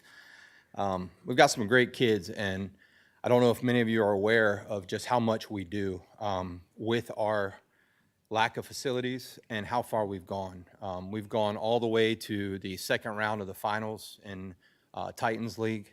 We've gone a long way with our tournament and with Mad Dog, Winner's Circle. We have a lot of athletes in this community. And with the fields and the facilities that we have, we're taking that to the next level without the facilities that Vieira, Melbourne, Ormond Beach, and some of these others have.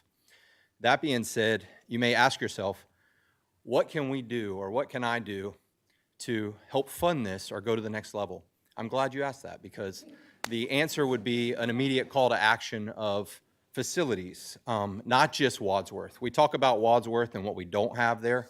What we don't have across the county is we don't have extra parks. We have city parks, which are in bad shape too, but we need more facilities. We need the 40 acres on Citation and Belterre to be purchased by you guys, turn that into a park. It's right there by the water department.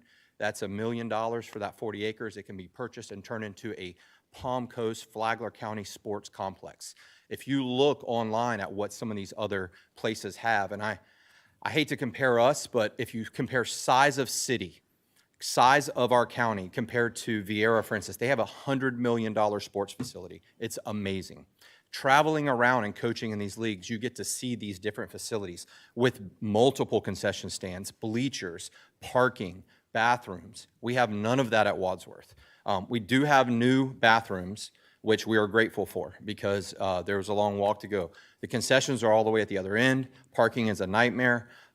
We can't even kick in the north end zone. When other teams come to visit us, we tell them, sorry, we cannot kick through that upright because the trees have grown into it, and it is impossible to kick through that. We can't even get the trees trimmed to kick because I guess we're technically don't own that land.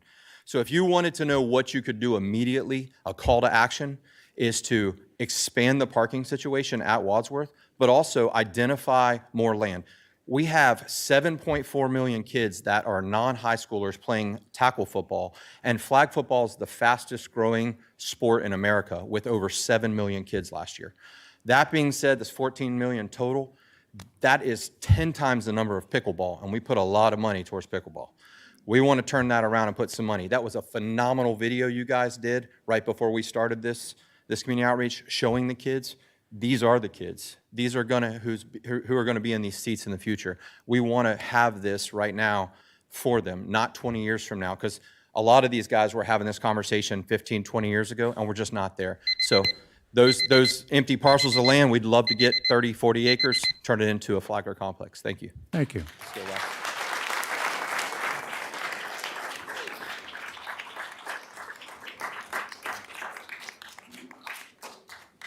Next speaker. Seeing no one approach, we'll close community outreach. Commissioners, any comments on the consent items that you'd like to bring up? Ms. Sullivan. Right. Well, it's nice to be back after being away for one of our meetings. I wanted to just not pull it, but just talk about item 7H. It's kind of along the same lines. It's the tourist, 7G and H. Tourist Development Council appointment requests. I wanted to point out that the 3 people who are now coming on or staying on the Tourist Development Council are important. It is one of the important things we do, and it does support a lot of our recreational activities. And so I think it's good to bring up. Eric Cooley's coming back on if we approve the consent item from Flagler Beach. Johnny Lugerai, who owns the Oceanside Restaurant. And Daniel Mundarian, and I have not met him yet, but he's the new head over at the Hilton Garden Inn. And so we'll get to know him. But that Tourist Development Council is important for us to support, and we do support it, and it does involve a lot of what we're talking about. The other items, 7H, I, and, well, not so much J, but 7H and I, those are indications we do support recreational activities here, and we provide feed money up front through our Tourist Development Council to support items.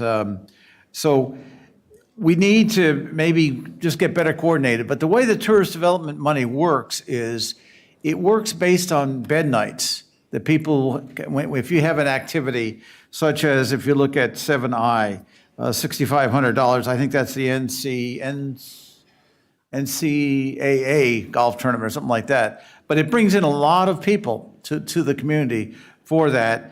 And but you have to kind of show, the rules are that you're providing true tourist impact, in the way of, one way of measuring that is through the number of bed nights that people stay. So I just wanted to point out that, yes, it's important, the recreational activities, not all of it can be supported by the Tourist Development Council, but it's one of the things we do here now that will be helpful in that area.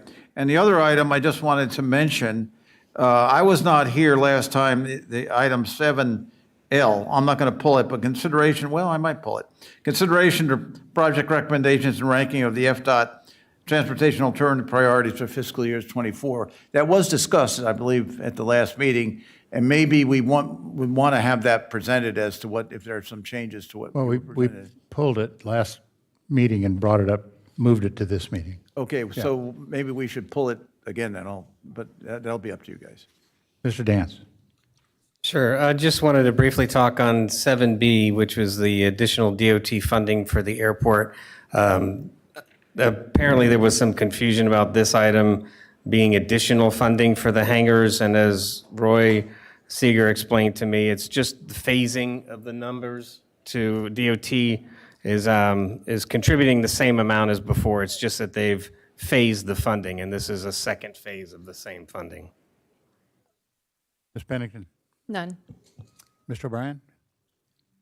Just wanted to make a comment on 7M and encourage the administration, if we approve this item, to just to make sure that when we draft that interlocal agreement, that we're, keeping in mind that we want to keep our service quality high, with respect to servicing the Bunnell side of things, and make sure that we're serving the business community in terms of timeliness on permit approvals and moving along the process on approvals, the same that we strive to do now. I just don't want to see any degradation in service, and want to make sure we're mindful of that as we're creating this interlocal agreement. I agree with you. I didn't see any indication in there of the added workload, what the level of workload was going to be. I didn't see that. So, but Well, that's very important. Yeah, I think Mr.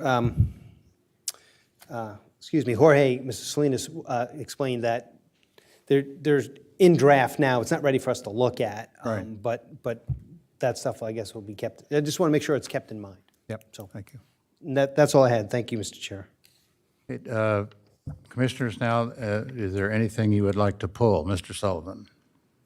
Well, did anybody else mention 7L? Just, it's kind of for my own benefit, but is the list that's being consented on tonight different from the one that you were presented last time. Yes. It is. So I thought it'd be worth at least seeing that list so we can take a look at it. All right.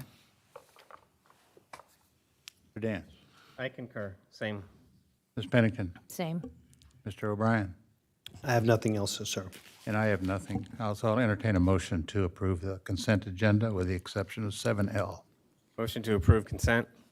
Second. Been moved and seconded to approve the consent agenda with the exception of item 7L. All in favor, say aye. Aye. All opposed, say nay. Hearing none, the motion carries unanimously. 7L.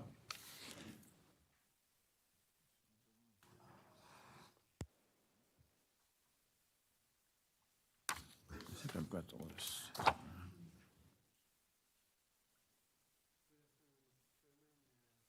Microphone, microphone, microphone.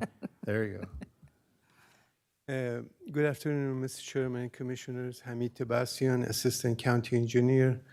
Following the May 1st meeting discussions and in light of the sidewalk that is being planned, 8-foot sidewalk plan as part of the Gardens residential development along John Anderson's, that item, the multi-use path, proposed multi-use path along John Anderson, which was being envisioned to be on the east side of the roadway, that was removed. The planned 8-foot sidewalk that has been proposed by the Gardens developer is on the west side.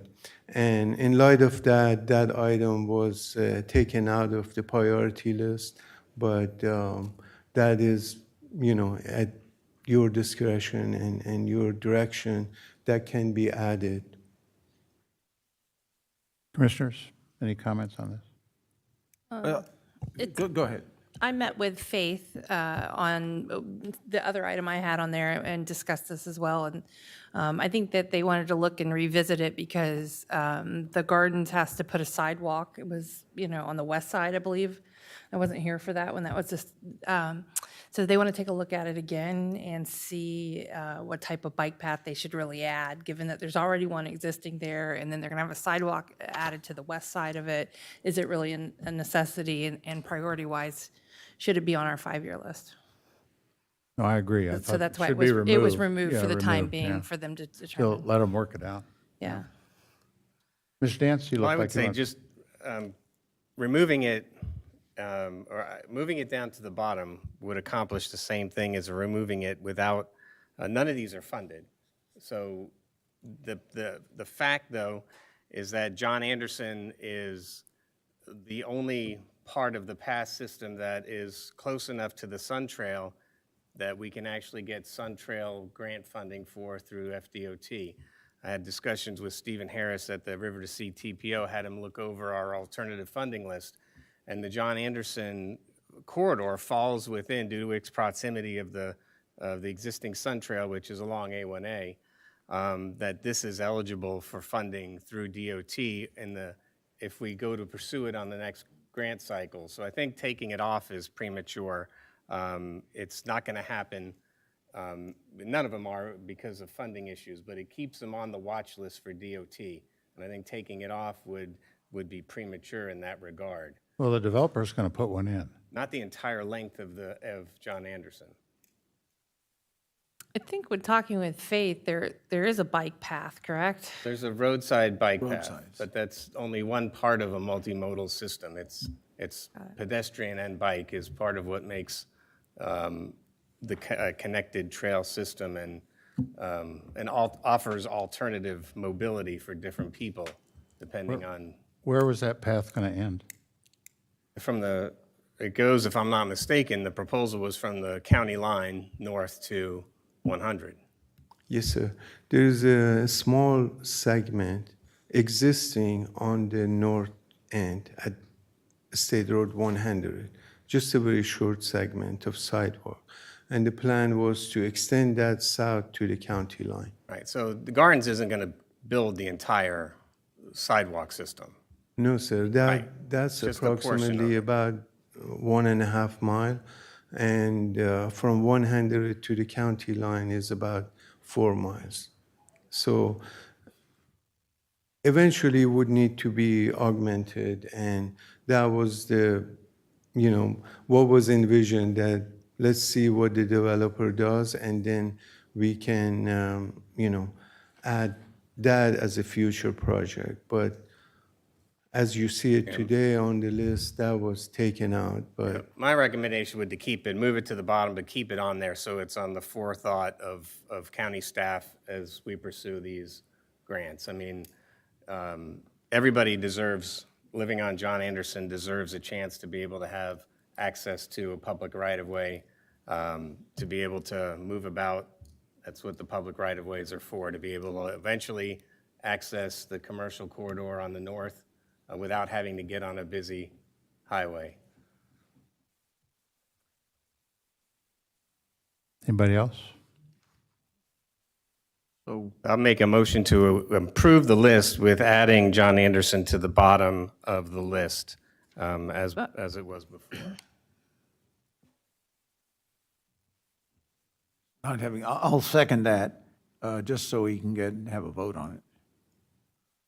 And again, it's not funded, it's not going to be built this week, it's just to keep it on the forefront of everybody's thought, and especially since it is eligible for Sun Trail funding, it would be premature to remove it from the list. So just clarification on the motion, when you say bottom of the list, it's not 1 through 5, it's At the bottom of the list, it's the wherever that lowest is. ranking. Yeah, okay. But where It was 4 before. Okay. We've moved an item to the bottom of the list, another item, intentionally to, because there's all these discussions with St. John's Water Management about that item. yes. That kind of disrupts the other item that was brought up in the last meeting. But I know you're out to motion. They're not funded, it's not disrupting anything, it's just, these are items that are on our, it's kind of like a long-range plan. Certainly past the 5-year horizon. Pardon me? Certainly past a 5-year horizon. Exactly. Yeah. Okay, it's been moved and seconded. I'll open up to public comment. Anybody in the public wish to comment on this issue? Seeing no one approach, I'll close public comment and bring it back for a vote. All in favor of the motion to approve the list and adding John Anderson Highway walkway at the bottom of the list. All in favor, say aye. Aye. All opposed, say nay. Nay. The motion carries 4-1. Thank you.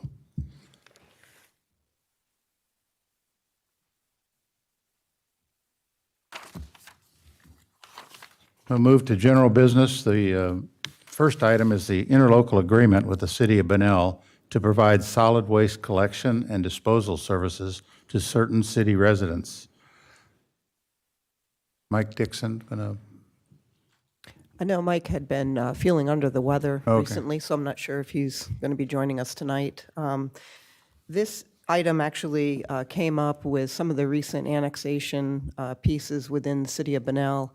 Although those folks in what used to be the unincorporated area were receiving solid waste services through the county, as they annex into the county, the city of Bunnell is giving them an opportunity to either continue to receive county services or to move forward with getting services provided from the city of Bunnell.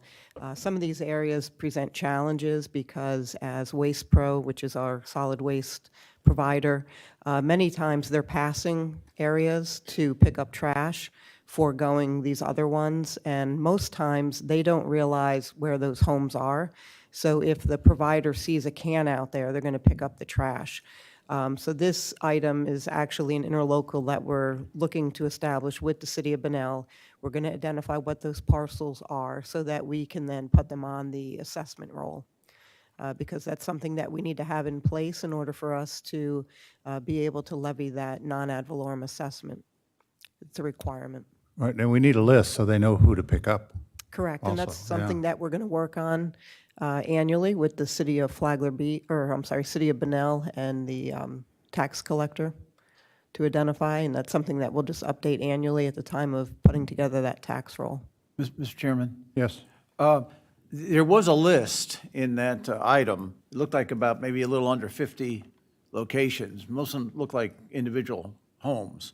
So is that already in existence, Heidi, or is that would be added to? Those are folks that are currently receiving services, however, they may not be paying for services.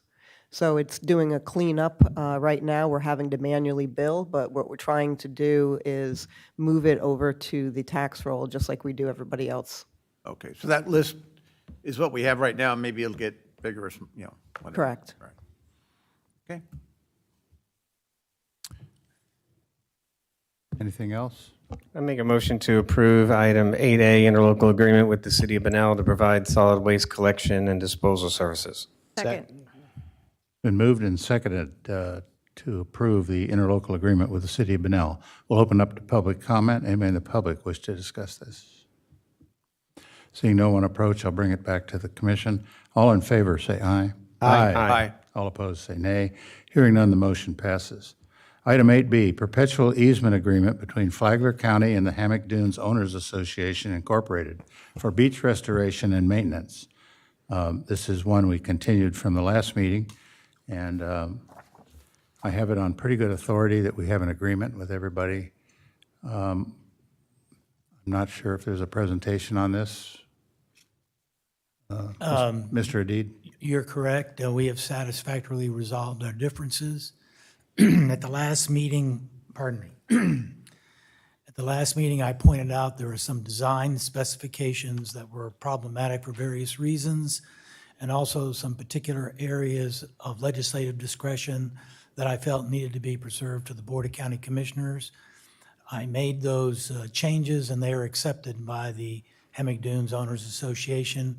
They're all marked for you. I'd be happy to discuss any one of them. There's only one that I would emphasize, which was major, provided major impetus in achieving our resolution.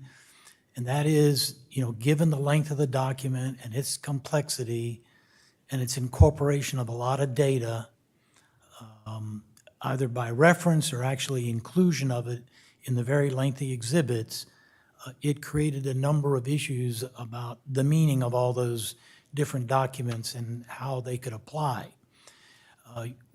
We took a step back and characterized this as a roadmap to getting to the outcomes that both the Hammock Dunes desires as well as the county.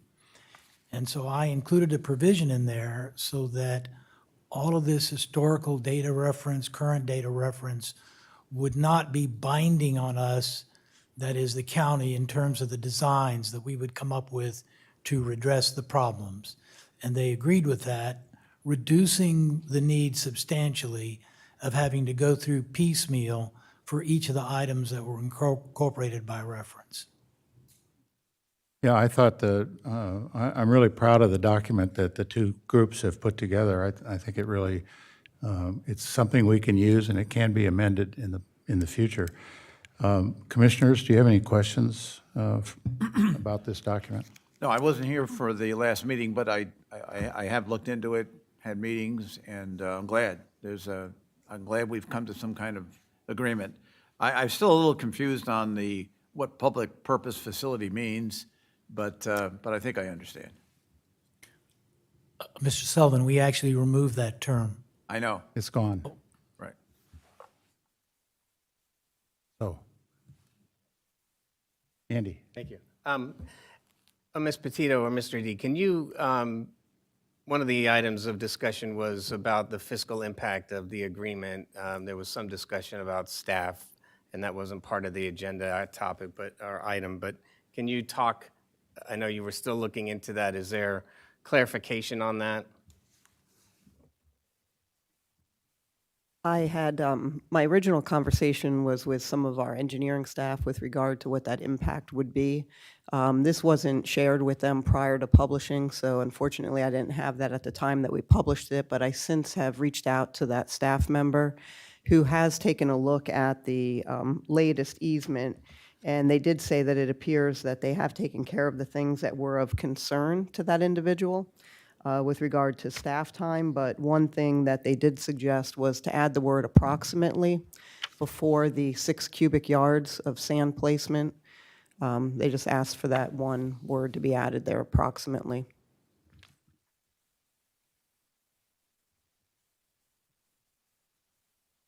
No, that answers it. I think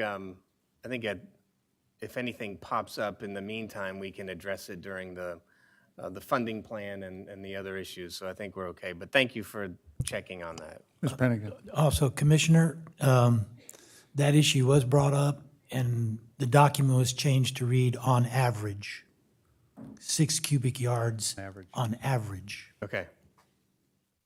So no, in a motion, the agreement is okay as it is. Yes.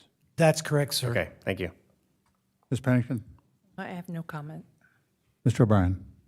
I just, again, wanted to give my appreciation to staff and to the HDOA folks for working hard to move this over the finish line. And not necessarily germane to this, I would really encourage staff to continue working so that we can bring in the balance of the 5.5 miles in that area and get the other 3 property owners to the table and get the rest of the agreements done as fast as possible. Yeah, and that's the plan. We thought if we had get this one approved, and Yeah. that'd be a kind of a roadmap to go forward. Yep, I support it. Very well. Well, I'll entertain a motion to approve 8B. Mr. Chair, I make a motion to approve item 8B, the perpetual easement agreement as presented between the Flagler County and the Hammock Dunes Owners Association for beach restoration and maintenance, as per the documents presented to us. Second. Been moved and seconded to approve item 8B. Anybody in the public wish to comment on this? See no one approach, we'll close public comment. All in favor, say aye. Aye. All opposed, say nay. Hearing none, the motion passes unanimously. On to number 9, public hearings. 9A is a legislative issue, amendments to Chapter 27 of the County Code related to solid waste. And that's Mr. Moylan.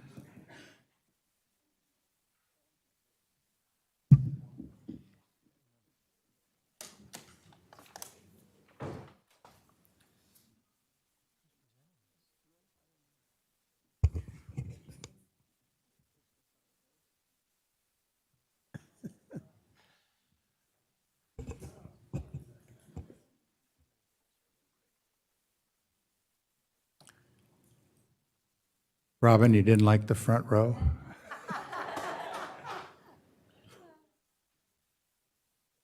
Like that's Jane's seat. Yeah. So when she recovers from her surgery. He doesn't come anymore. He's not coming anymore. Mr. Hadid, are you going to do this item? Yes, Mr. Chair, this is an update and a revision of our solid waste ordinance, especially as we're approaching the addressing of residential solid waste. So we went through and cleaned the code up. Happy to answer any questions. I thought it was pretty clear. Commissioners, do you have any questions on No, it? I looked at that. I think Yeah. it makes sense. All right. Mr. Chair, I make a motion that we approve item 9A, the amendments to the Chapter 27 of the Flagler County Code related to solid waste. On first reading. First reading. Thank you, sir. It's been moved and seconded to approve the first reading of amendments to Chapter 27 of the County Code related to solid waste. Anybody in the public wish to comment on this item? Seeing no one approach, I'll bring it back to the commission. All in favor, say aye. Aye. Aye. All opposed, say nay. Hearing none, the motion passes. Item 9B, approval of resolution including list of county-owned parcels suitable for affordable housing. Adam.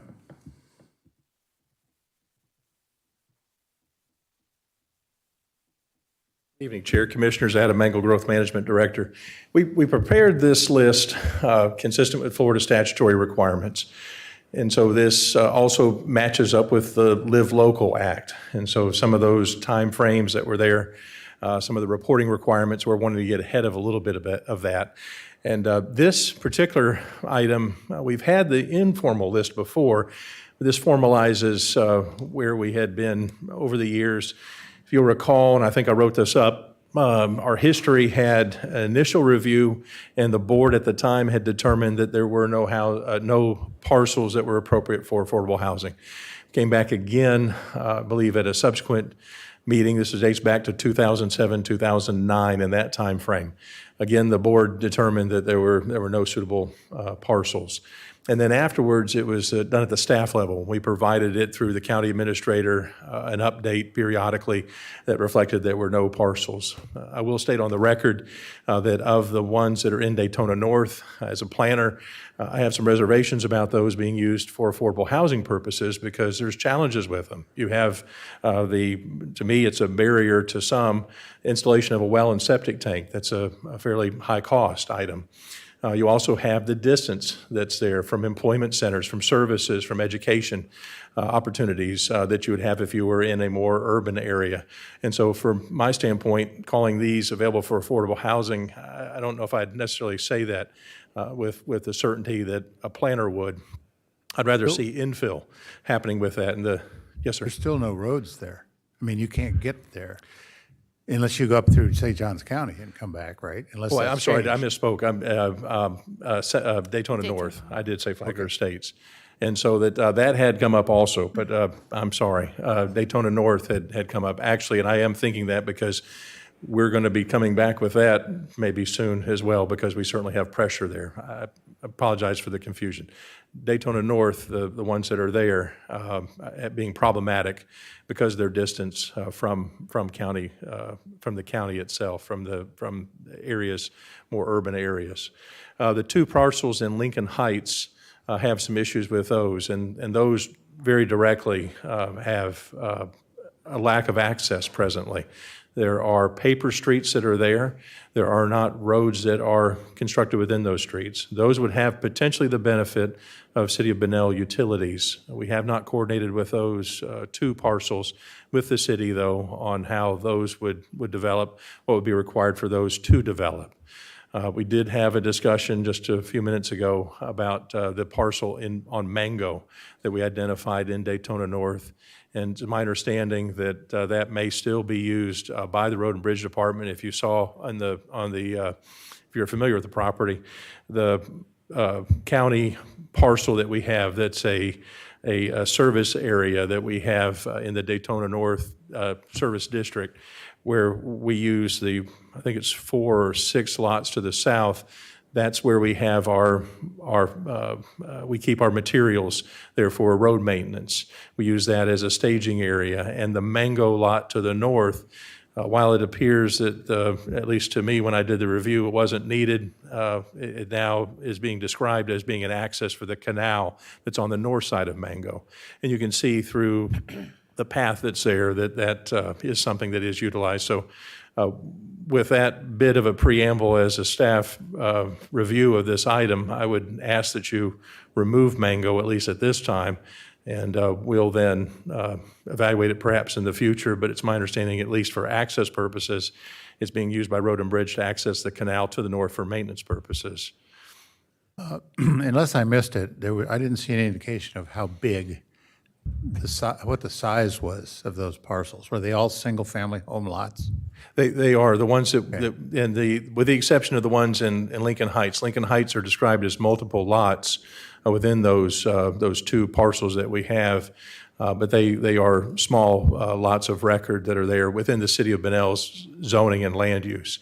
And so the potential for development there, maybe multiples, will let the city decide if those ultimately stay on the list. My point of emphasis here in the preamble about the problematic nature of affordable housing, distance from employment centers and services, is that the identification of these may be best for us to identify them as surplus and then sell these potentially for maybe for the highest and best bid, and then use the proceeds for affordable housing provision. We've talked about that as a possible policy option, and so your designation of these now as effectively as parcels that are potentially viable for affordable housing, we intend to come at a subsequent meeting and present to you standards that you can use to identify these in the future, standards that you would use for disposal of these properties, setting out some policy direction to staff. And so this is that first step through the identification of this list. My recommendation, removing the Mango parcel off of that list of the parcels we're identifying as suitable for affordable housing, but the remaining portion of that list being approved by the resolution after the public hearing that we'll hold in a few minutes. Mr. Chairman? Yes. I just wanted to make sure it's clear. We're talking only about county-owned property. We're not saying these are the only places in Flagler County where you can build affordable housing. And I know it's clear, but I just want to reemphasize that just so people don't go away thinking we're saying we got no place in the county. Mr. Dance. I'm looking at Mango. So the reason you're saying that is just due to proximity of the yard that the county may use it?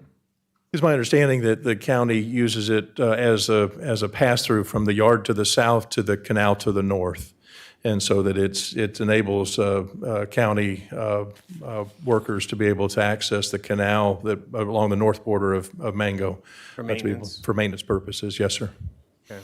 And I think it's a matter of convenience. I had originally dismissed that. I had seen in earlier aerials on property appraiser's system that, it's had some differing levels of utilization over the years, and I discounted this. I thought I had coordinated it, but just a few minutes ago we talked about it, and it's my understanding Road and Bridge wants to keep that off the list. Okay. Any other questions, commissioners? Well, I entertain a motion. Motion to approve the list of county-owned parcels suitable for affordable housing with the removal of the Mango Avenue parcel. Second.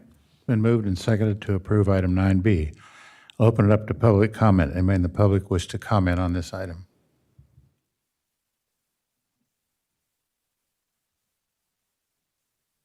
Yes, ma'am. Good evening, Roberta Paletta, Halifax Plantation Phase 1 Chair and Commissioners. Don't you love having these little pocket rockets? Because I was just quietly chatting, I hope, with my neighbor about, doesn't Florida have a fund? I know it's been rated over the years since it was established. And I said, it begins with an S. Sadowski. Yeah, I have it right here.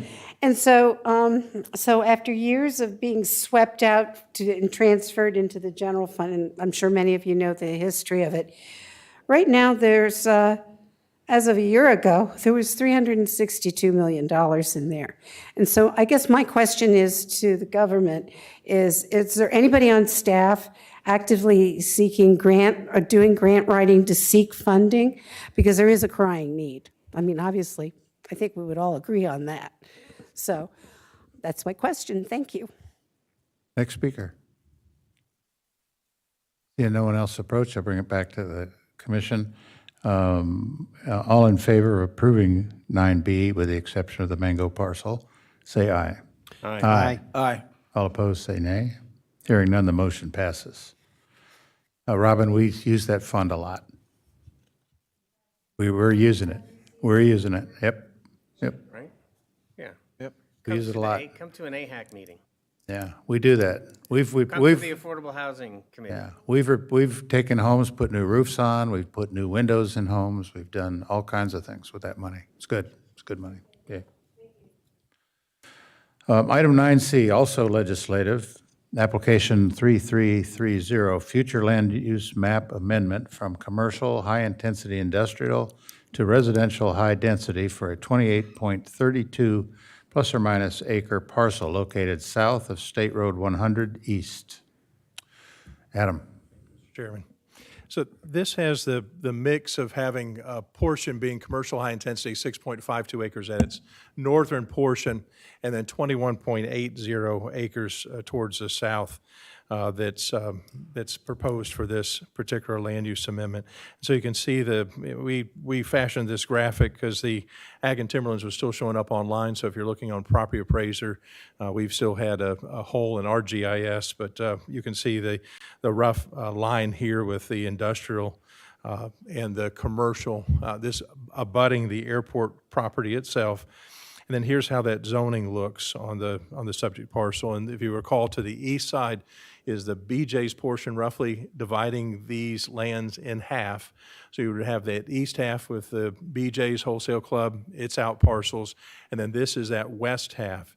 Doesn't quite go all the way over to Airport Commons, but it comes and borders the airport property we had acquired a few years back for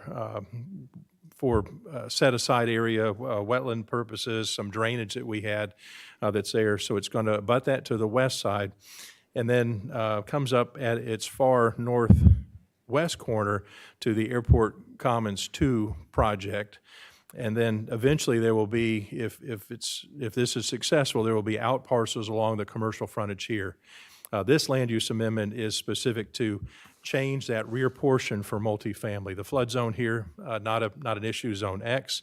The soils, indicative of what we would see for some areas of wetlands. And so you can see there the tan area in the graphic 12 is a placid Bassinger or St. John soils and all depressional. And so we saw that before on the lands to the east as those were going through their respective review processes. This one has a similar makeup. And then corresponding to that soils map, this is the National Wetlands Inventory and what we anticipate to be wetlands predictively on the parcel. There has been some more specific information provided within your packet on that individual areas of wetlands. And then here's that project aerial. And so this is the subject parcel that we're talking about. Again, that northwest corner, you can see the future Airport Commons. This is from, I think, about a year ago, so you don't see the fill material that's sitting on that. And then to the south, if you look at that southeast corner, that's the former CAPT facility. I think that's still being utilized by the National Guard. And so this was and BJ's is going to be to the east of that. Yes, sir. Yeah, Right. Roughly starting underneath the overall county map that I have there, Right. and then extending over behind the RV portion that you see here. Right. And then we have some other out parcels that are proposed along the north from there, adjoining to the racetrack. This review that I had, I included in the planning board's packet, and there was some discussion at the planning board about potentially underestimating impacts. And what I was using was what I thought would be realistic for a light industrial type, warehousing type use. You could certainly imagine other scenarios as generating greater traffic, but what we always anticipated for this as an industrial use adjacent to the airport was that it would have some kind of maybe a break bulk facility, something that would have some kind of distribution, potentially something that would have an airside operation and then a landside component. Not talking about a FedEx distribution, not talking about Amazon, but something of maybe a smaller scale than that. And we had always figured that that's what would happen, so that's what I used in the analysis for these. And so with this, you had a population associated with the change then in the land use to the residential high density. So it's going to show an increase here, 679 persons, where before the industrial and the commercial didn't have that kind of increase associated with it. They don't have population for those. And then the trip, and some discussion at planning board, was I underestimating the trips intentionally? I was not, but I still think that was more realistic to include that review in my analysis of what we anticipated to happen versus something that I think was maybe more unrealistic for the parcel adjacent to the airport. Arguments were presented before at the planning board of why wouldn't this be something more commercial high intensity, because the industrial would allow that. But I think that is fair for the parcels along the frontage on 100, not for the parcel then adjacent to the airport itself. I think you should note that you're very consistent about talking about 283 units when they've agreed to cap it at 255. So Okay. And remember that our land use analysis, when we do this, we are supposed to be talking about the worst case. And so that's one of the criticisms, and I think it's a fair one to raise by folks at the planning board. If I was going to have to take the worst case residential, why didn't I take the worst case industrial?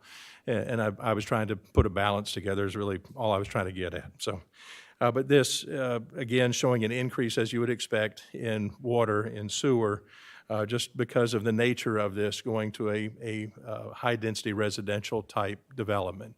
And so you're going from whatever you're going from, whether it's developing as a commercial use, a commercial high intensity, a shopping center of some kind, or industrial warehousing, you would still have arguably a greater impact with the with the high-density residential. Can I go back a second, Mr. Chair, for Adam?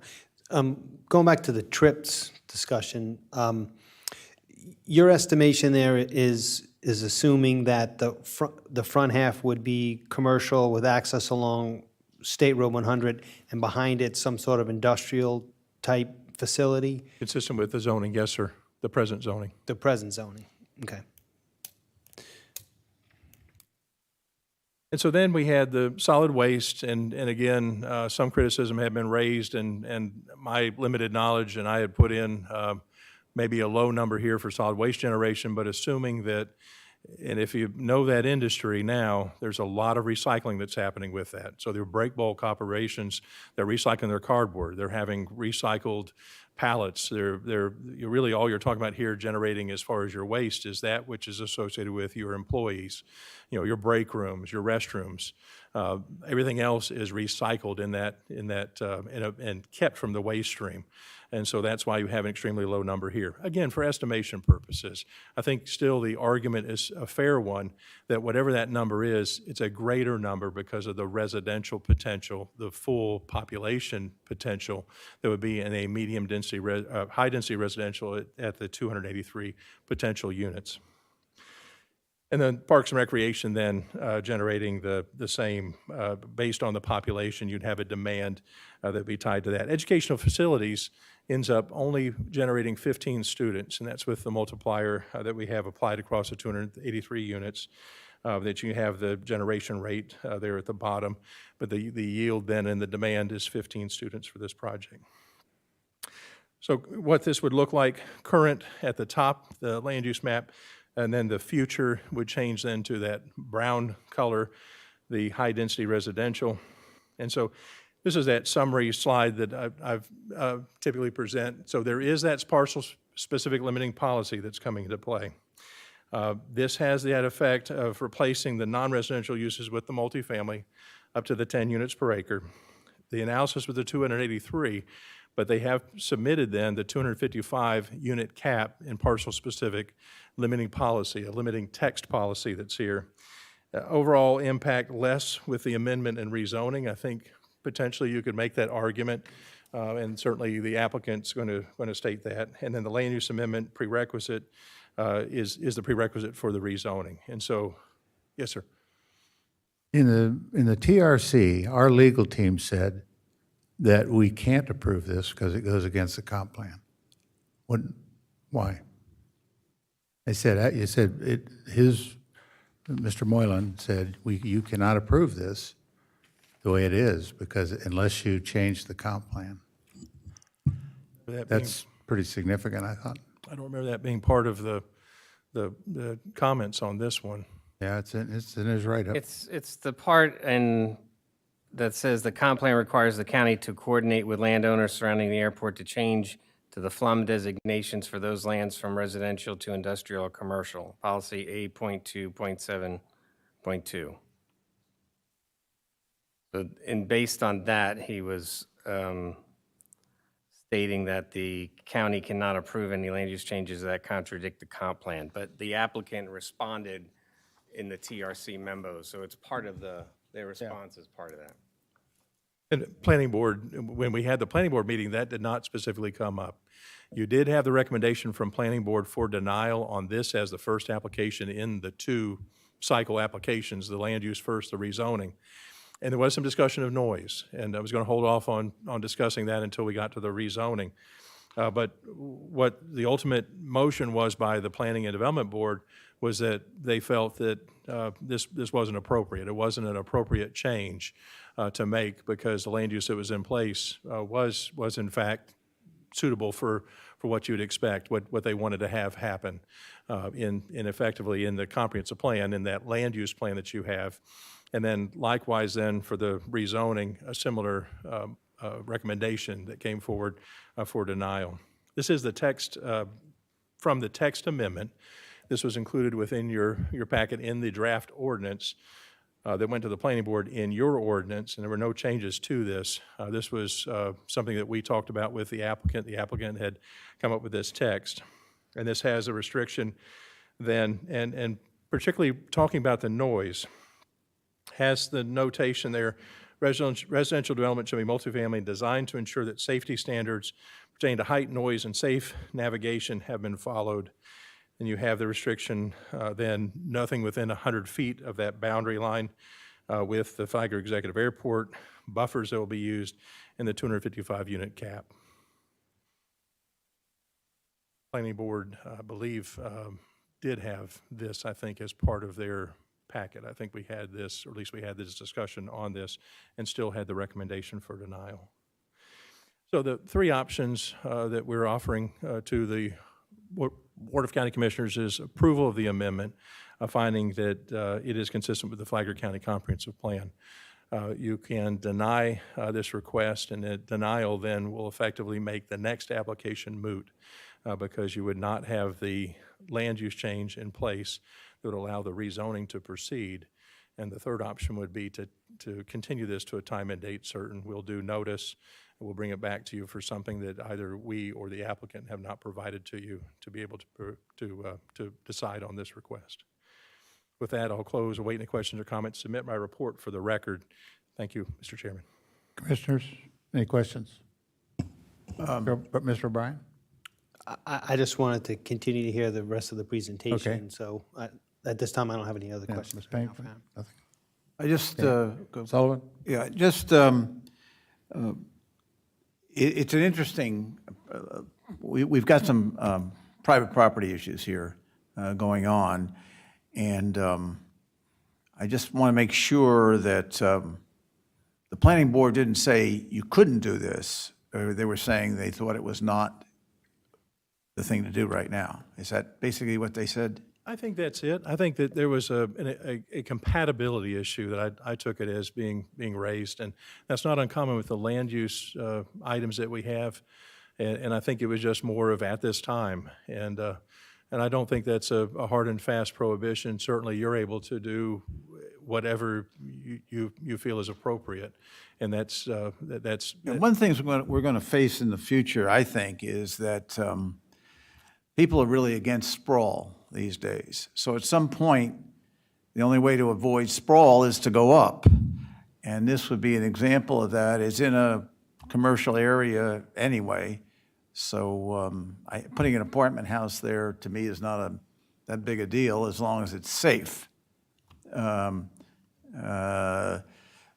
I just think before we say no at this point, that it's maybe we ought to think about it a little bit more. And I don't know that much about what they're talking about doing anyway. I saw some of the stuff in the backup, but was there any other briefings expected here or anything? Or? There would be a presentation by the applicant. Also, I was remiss, I do want to turn over my time to Mr. Seeger, the airport director, if he has any comments as part of staff's presentation. Sure. But the one point I did need to emphasize was the discussion about noise, to me, was less about what's been identified as the 65 LDN, I think is the abbreviation, the noise contour that's there. That line is the line that FAA has designated as being the noise contour of objectionable noise. And that 65 LDN contour, we have a noise study, not a federal Part 150 noise study, but we've had a noise study done showing the future extension of the airport to the south. And that noise study took into account the aircraft mix and anticipated future aircraft mix, and has the entirety of that 65 LDN limit within the limits of our our airport property, with the exception, I think, of the far southeast corner, where it's a portion that goes over property that's, I think, maybe now in our ownership, Roy can correct me, or in an industrial zoned area that's in the city of Palm Coast. There's a small portion down there, and that's not an incompatible use. That's not here in this case. That's not here. And so to me, the issue of noise was more of the objectionable noise, the air operations, the ones that you've heard about here that have come forward from the single-family residences that have been there, and the potential for that to come up now with certainly 255 more households that are going to be close to the airport, that will have then some line of sight distance, maybe albeit with trees in between the 100-foot buffer that's being discussed here as some buffer against that. We talked about at the planning board about the height on the buildings themselves. These are going to be multi-story buildings. And I wanted to emphasize that point too, Commissioner Sullivan, that one of the things we talked about is the need we have for multifamily. You know, not necessarily affordable, that was discussed with this, but this is intended to be market rate housing. And remember, any one of these that we bring forward, whether it's at the city council or this being our first one, if you're adjacent to single-family residential, that's a problem. You know, that's something that then creates a very strong NIMBYism, you know, that not next to me. And so in the end, we're kind of left with that option of where do you put it? Right. And so maybe this isn't a bad spot, because in the end, my statement I just made to you about the affordable housing and where I said Flagler Estates, Daytona North, points that aren't close to town center, let's just say that. This is the area, State Road 100 is the area where we're going to have population, we're going to have services, hospital, we're going to have all of the things. We either have it now or we're having it coming soon. This is the spot. And so I think we're in a tough spot as staff, because we figured there's going to be industrial there. That industrial has been there for several years, hasn't really gotten any takers. The noise issues that you've heard before, you may hear them again, just so you know they're going to come. But at the same time, though. This isn't at the end of the runway. No, it's not within a runway protection zone, not within an approach zone. These are all kind of the balancing of this. And, you know, it's the tough decisions. Planning board, I can tell you with certainty, we had no residents that came in and complained about this request. And so we didn't have an upwelling of support or opposition from the community for this. So I think your points, your directions where y'all are already ruminating over this are good directions on this. If I could turn it over to Mr. Seeger. Mr. Seeger.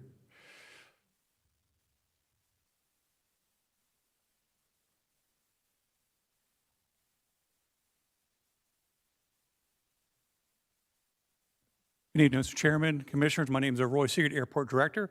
I'm only here tonight, only if you have any questions. I've already made my comments to the Planning Board, so if you have any questions for me, I'm here if you want to answer them. If not, I'll just sit down. Do you want to buy that property? Would I like to buy that property? Sure, I'd like to buy that property, but I think that ship has already sailed. Okay.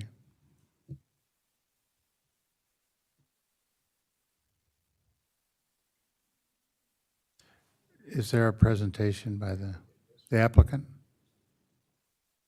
Come on down.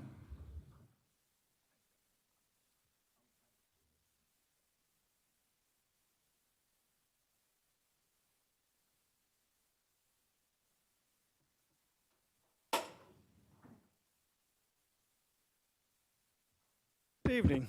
Oh, we lost two people. We're human. Well, as a point of order, really quick, we have a combined presentation. I know there's a time limit, but there's two applications, and I combined them into one. Otherwise, there'd be a lot of redundancy, and it would waste our time. So I don't know if we can fit it all into the 15 minutes with one, but we definitely can do it well in well less than 30 minutes, which would be both. Please introduce yourself. Jay Livingston with Livingston and Sword, 391 Palm Coast Parkway, Southwest 32137. And I'm representing the landowner, Flagler Pines Property, or I'm the authorized agent. We have, let me get I have some paperwork I want to make sure goes in the record, but let me get my tablet going. So yeah, I think per your procedures, we can get a little bit of a flexibility on the time at the board's discretion, so I just want to make sure that's Yes. okay. We'll keep it short, but we might go slightly over. Tonight, you're going to hear from me a little bit, and then you're also going to hear from 3 other individuals. Robert Lokendi is a acoustic engineer who'll talk about the sound issue. Jacob Kaiser is a airport planner specializing in that area. We'll talk about the planning issues. And then Stephen Grigg is the actual developer of the apartment project, who can speak specifically to the project, the suitability of the location. So before we get started, there are a few documents that are referenced in the sound report and in Mr. Kaiser's report, and I just want to make sure they're in the record. Most of these are public records with the exception of the acoustic study. One is your finding of no significant impact from 2009 related to the airport plan. The environmental assessment, which established the noise contours that you're going to learn a lot about during the presentation. And then Mr. Lokendi's acoustic report, which had one slight update because the original report and the graphic we used for the planning board presentation had the graphic aerial from before the runway was moved. So the distances that were called out were there. So I have copies for you and for all of you if you need them. So.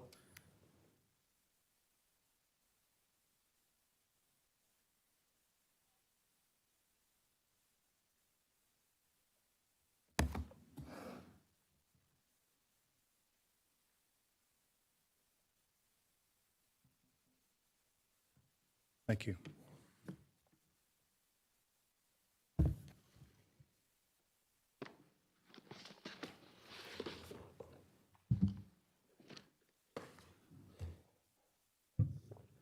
Little battle with our printers, so some of them were double-sided.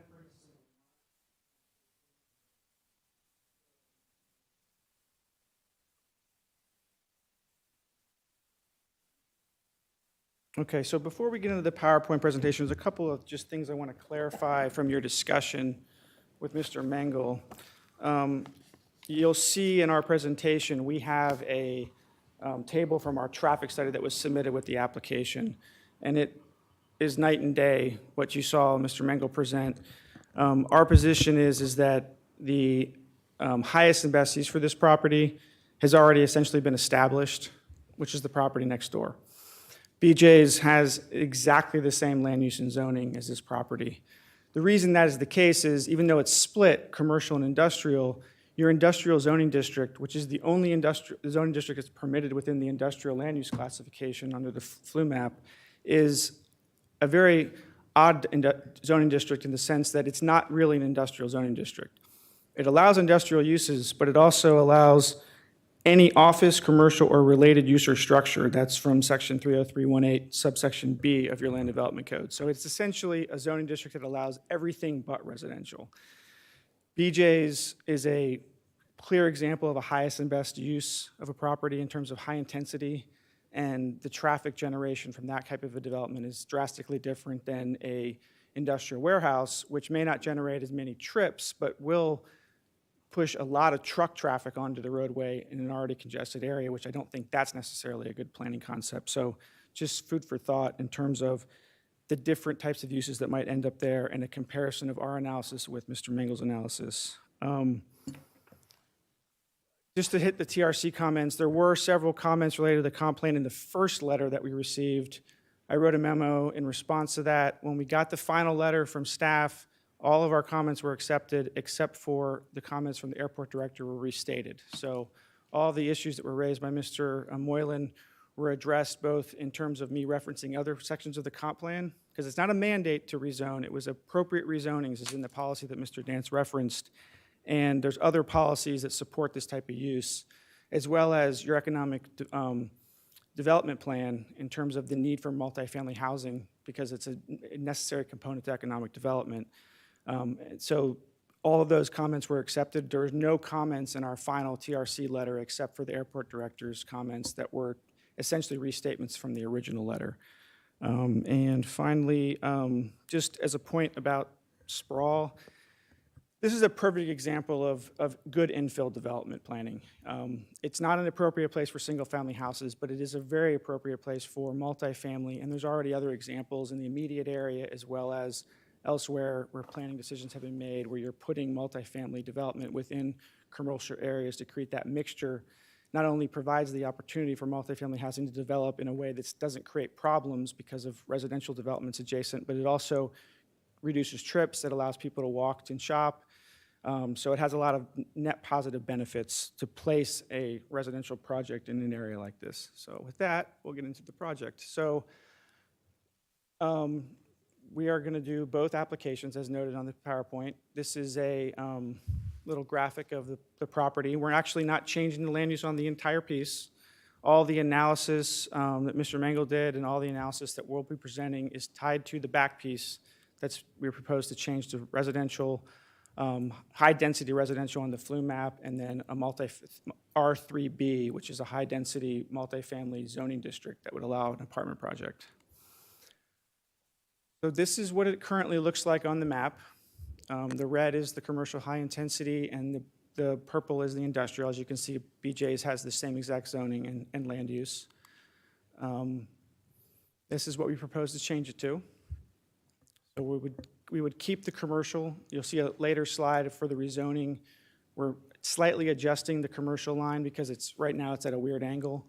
But other than that, we're maintaining that commercial frontage. Can I ask a question? How far back, it's not your parcel, but can you go back one slide there? How far south on that BJ's parcel there does their development go to that? Does it go to the? It goes to the very all the way to corner. the part of the purple there? Yes, sir. There's a retention pond. I have a really good graphic that has all the site plans laid out together that's coming up, so you'll be Okay. able to see how it all Thank fits you. together. But it's an excellent question. That goes to the policy that we drafted to make sure there was adequate buffering, because BJ's site plan provides some natural buffering for us. There's buffering on the west because that portion is owned by the county now and is going to remain natural. And then to the south, there's a wetland that's never going to be touched, and that's a significant. It's treed, and it's fairly long. It's 700, 800 feet wide. So that kind of establishes the parameters of the policy that we revised that's in the comp plan. This is the policy. So this policy already currently exists in your comprehensive plan, and it established the ability for the county to change all that agriculture land that used to run along the back strip to industrial land. And the problem is, because of the way your zoning code is written, the fact that you can do high-intensity commercial like a BJ's on this type of land use, the traffic generation could be extreme. So a policy was adopted that actually capped trips. The original intent of this policy, which is everything that's not struck through or underlined, was really designed to cap trips. We're not proposing a change to the cap, and we all know that 100 has issues at various times of the day already, and this is before BJ's is developed. So what we did is we, in our opinion, and you'll see in the later slide, we propose a land use that's actually going to significantly reduce the trips while still maintaining adequate commercial entitlements. And because of the proximity to the airport, we added to this change in policy, which was essentially just changing the permitted land uses and specifying acreage, similar to how it was done when they adopted this original policy. We added some procedures in place that allows the planning staff and the community development department to make sure that when a development plan comes in, that the airport planning is part of their analysis in order to maintain consistency with the comp plan. So here's our traffic tables, and as you can see, this is our IT trip generation rate we used was retail commercial shopping center greater than 150 square feet or 150,000 square feet. This is actually not the highest, generator in commercial, but it's a good middle ground, and it's similar to what's being built next door. And as you can see, at the rate that we have now, the square footage and the available FAR that could be developed, we would have, after you take into account a reduction of 19% for pass-by trips, you would have a total net trip of 12,797 daily trips and 1,175 PM peak hour trips. At 280 dwelling units, which is was our calculation of the maximum density when we initially submitted the application. You would see a reduction of 10,910 total daily trips and 1,032 PM peak hour trips. If you take the 255 cap and apply it to those ITE codes, it's an 11,079 total trip reduction and a reduction of 1,045 PM peak hour trips. So in our opinion, this application will substantially reduce the impacts. But it's also important to note that we're all under the constraints of that policy. So no matter what you want to see developed here, you have to make sure that you live within the cap that was created. And this would allow this parcel to be developed in a way that would allow substantial commercial on the frontage, multifamily in the back, and not necessarily run into a problem with the traffic cap that's in the comp plan. So this is our rezoning exhibit, and slightly confusing, but that's because of the strange angle that the commercial currently has on the zoning map. But what you see here, everything that's shaded with the lines, that's in purple or with lines, that's what we're changing. The future land use map and the zoning in our application are proposing to change. And you can also see how it integrates with the BJ site plan. So we're just proposing to change the back piece. The front piece would remain commercial, and you can see the conceptual layout of the multiple out parcels for commercial development. So this is what the zoning map would look like, minus the little pink area that is where the purple will go to the north, to that northern line. And this graphic really shows you the immediate area and how it fits into the development. You see we have lots of good quality commercial development coming in. The apartment project, because of what's to the west and how BJ's site plan is laid out to the east, as well as this substantial buffer to the south between the airport operations center and the property line. It's nice. It's isolated in a way without tucking it away like an Integra Woods type development, so the people that live there can walk and play and live within what's the most active part of the county along this corridor. And then you pull out a little further, and you can see the general land use patterns and what's around. It's important to point out that if you look at our project and you just flip it, a mirror image to that southern part of town center, it's almost the exact same land use pattern. You have commercial along the frontage, and you have apartments and kind of mid-density residential in the back. So it's almost an identical land use pattern. It's also important to point out, I don't have the colors on the map, but this piece over here that's east of the airport that almost looks exactly like the piece that we're dealing with, or what ours is a portion of. That parcel, it's parcel 406. Our parcel is parcel 412. These are old ITT designations for how they name the parcels. That parcel on the comp plan is mixed use, high intensity. So even though the zoning is commercial, your flume designation for that parcel actually under your comp plan policies mandates at least 25% residential. So the land use pattern is largely consistent with the planning along here under the county's comp plan. And I know there's always concerns when we do multifamily, commercial to multifamily, that we're going to lose something that we need, particularly commercial entitlements, because we all would agree that commercial development is needed for economic development purposes to create jobs, et cetera. This issue came up when I rezoned a piece over on Old Kings Road for multifamily just south of the Walmart parcel that never got developed. And we had major concerns raised about the loss of commercial entitlements. So I did an analysis of all of the land use from 100 to Palm Coast Parkway and determined what the available entitlements were. So since we're now talking about a different piece and we're talking about parcels in the county, I expanded that analysis to everything that you see in red. This yellow star is the project site. And if you take all of that and you apply a 0.4 FAR, which is actually reduced, it's an artificial reduction because a lot of the land that the city has along Old Kings Road is COM3, which allows a 0.5 FAR. And the industrial development actually allows a 0.45 FAR under your own comp plan. That amounts to 5.5 million plus square footage of commercial entitlements. That's not what 316 acres equals to. That's the amount of floor area ratio you could develop on that 316 acres at a 0.4 FAR. That amounts to 6 Volusia malls, in terms of the GLA of the Volusia Mall, and 15 Tanger outlets. It's actually 6.5 and 15.6, but I rounded down. So there are, and that does not include town center. It's just that one area I showed you in red. That's how much commercial development could fit into that acreage. So, you know, I don't see this as we have a commercial development problem in the sense of entitlements. There's more than enough entitlements in the county for commercial development. This is more of an economic development issue that we need to address. If we can address that, the land is available and ready to be developed. And then the other thing is, at your May 1st meeting, you had a discussion about the tax base, a really good presentation about taxes, and I know there was a concern about increasing commercial entitlements to diversify the tax base. One thing that people don't often realize is that multifamily development projects are taxed very high.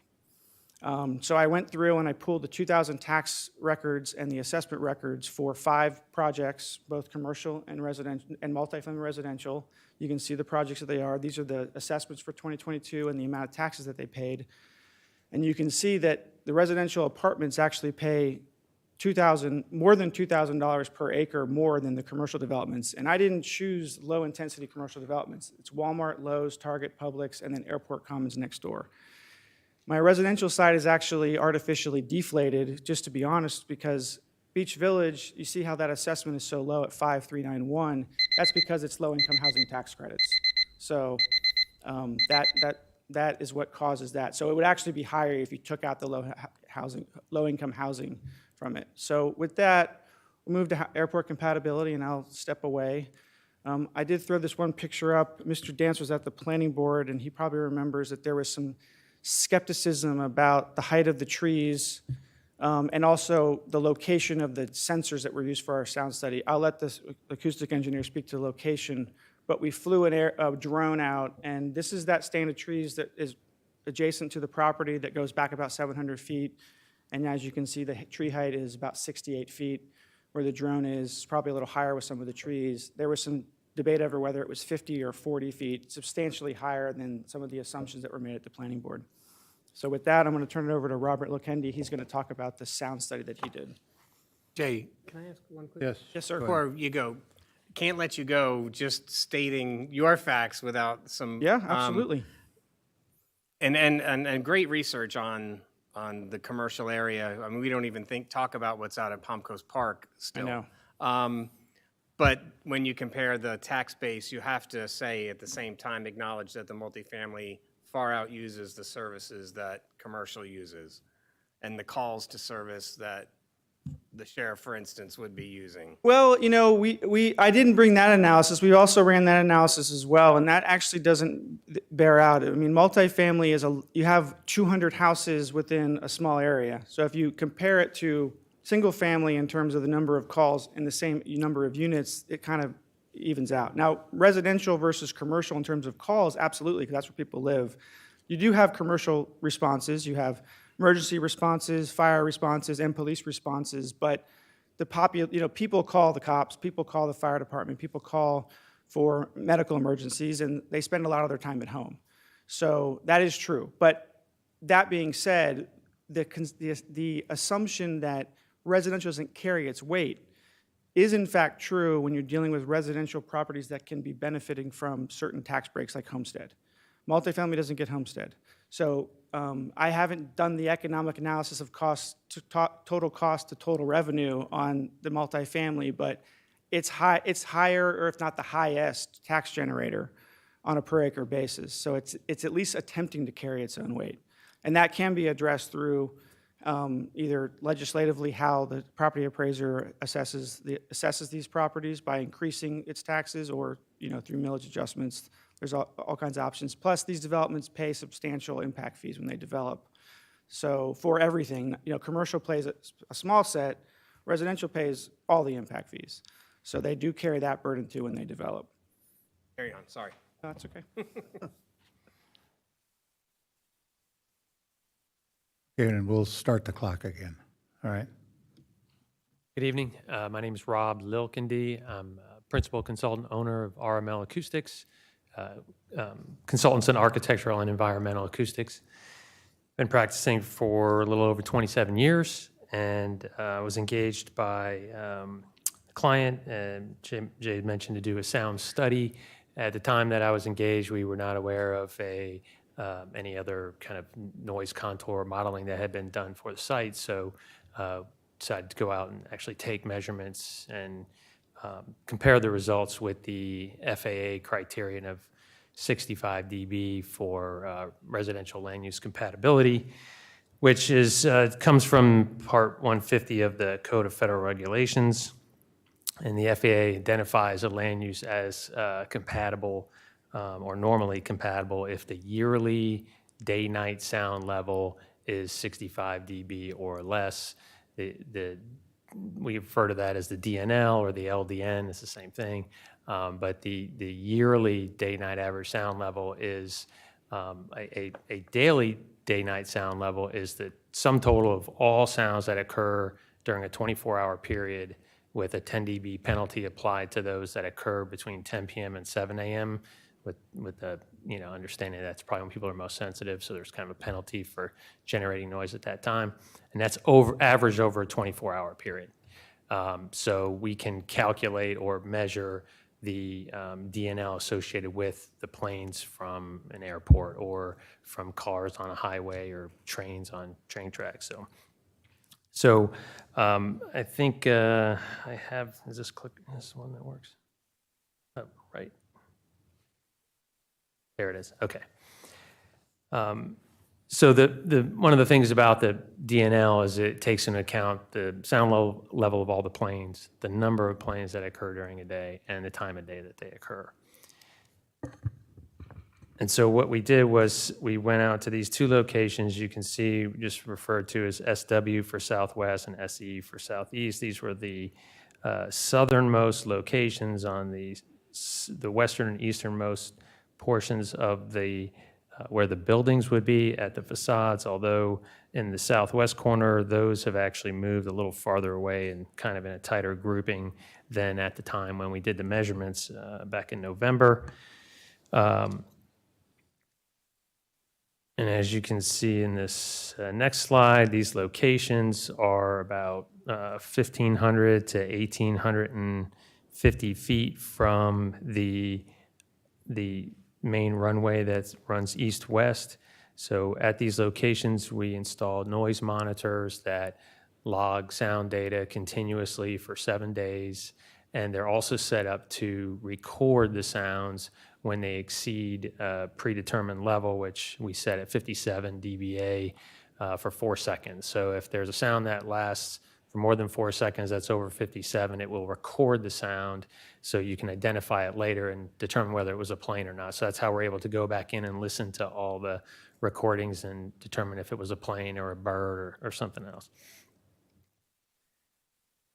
And this table here is a summary of the results of the measurements. And so you can see we took measurements from Sunday, November 27th, all the way through Saturday, December 3rd.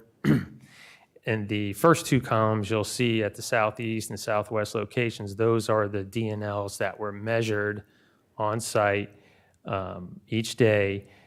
The range was between 54 and 59 at both those locations, with an average of 56 to 57 DNL, which is less than the 65 limit for compatibility. But that is mostly due to insect noise that occurs at night. We were able to then, like I said, extract the planes from this and determine what the DNL associated with just the planes would be. And that's what you see in the next two columns. So at SE Southeast location, they range from 42 to 51, and at the southwest from 44 to 50. So the averages was 47 to 49 dB, which is 16 to 18 dB lower than the limit. And just to give you an idea, a difference of 10 dB is considered half as loud. So this is about 1/3 as loud as the FAA limit for compatibility for residential land use. You can see, for example, on Tuesday, which was the day where we had the highest sound level associated with the planes at location SE, it was 53 dB. That was when there were 337 plane-related events that took place. That's probably how many emails that we got that day from a certain citizen. Just maybe. Okay. And in parentheses, you'll see in the two columns on the right, so that's the number of events during the day that we were able to extract from the data, and in parentheses are the ones that occurred between 10 p.m. and 7 a.m. So that's one of the reasons why the levels are as low as they are, because there's not very many events occurring during that penalty period, 10 p.m. to 7 a.m. That's how airports get higher DNLs quickly, is you have a lot of flights at night and they're loud, and then you get that penalty applied, and all of a sudden the average goes up real fast. So we have several days that were over 300 or over 250, which is a decent number of flights. And just to kind of give you another frame of reference, if you were to multiply the number of flights times 10, you would add 10 dB. That's how sound levels add. It's logarithmic. So if you had 3,370 of the same exact kind of mixture of planes, which you really couldn't do in that short a period of time, you would add 10 dB. So your sound levels associated with the airport would still be 59. Well, in that case, 53 would go to 63. So you're still less than 65 with 10 times the number of events of the same type. So based on our measurements for that week, the data that we collected was all well below that 65 dBA compatibility limit that the FAA uses. So that's all I have to present. Does anybody have any questions? Thank you. Okay. Well, that was well done. Thank you. Good evening. My name is Jacob Kaiser. I'm the partner in charge and senior consultant of Aero Alliance Consulting, based in Sarasota, Florida. I just have a few slides to present to you this evening in reference to the 65 DNL contour line and any noise-related concerns that could arise from this project. But just to give some context to the fundamental purpose of these lines, is they're graphed more like a topographical map depicts varying elevations of land, except these are directly related to sound contours. So the 65 decibel line is the line that we're concerned with in this project. The FAA describes an acceptable level of noise as at or below 65 DNL, which is Robert described as the day-night level. It should be used as a reference line to ultimately decide where compatible land use for residential high density, whether that be high density or just single-family residential, should be developed.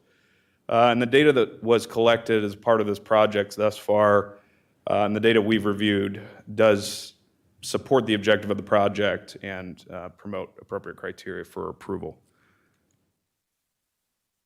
So this is a contour comparison that was taken back in 2009 in reference to AECOM's environmental assessment survey or study at the airport. The picture on the left depicts the airport area and the land, that the proposed development area before the runways were shifted and renovated, and that was finished roughly around 2018, I believe. So it's kind of hard to see, but that blue line depicts the 65 decibel contour line. And you can see on the left, it is slightly to the south of where the property area is that we're discussing tonight.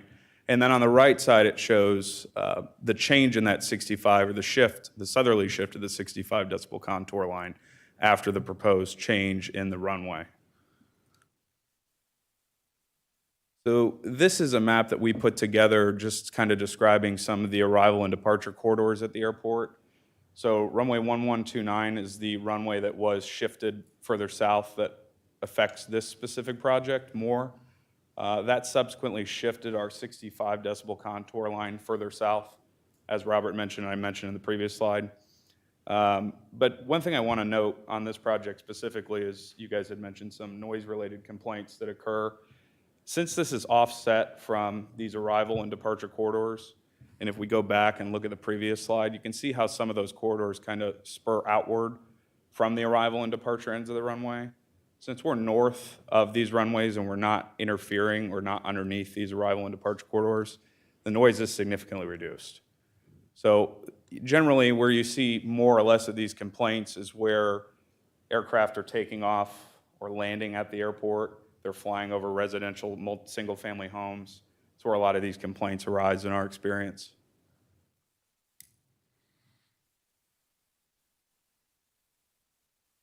Sorry. So the noise study that was conducted by RML is aligned with the FAA criteria that Robert described in Part 150 with respect to compatible land use for this project. It does fall well outside of that 65 DNL line. And then again, this 2009 environmental assessment study that was done by AECOM and the county and a few other consultants was predicated on, one, the current location of the runway, which is runways 11 and 29, and also the proposed shift, the 418-foot some odd shift to the south.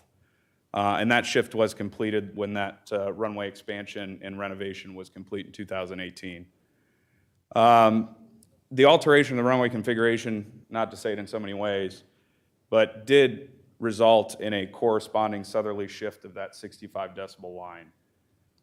So that is consistent with the 2009 study. And in conjunction with that study, the FAA issued what's called a finding of no significant impact for that project, and also considered noise impacts related to compatible land use at the airport and outside the airport. In terms of the 65, I know I keep talking about this line, but the 65 decibel line in the past can sometimes be construed as a goalpost where we can move it back and forth.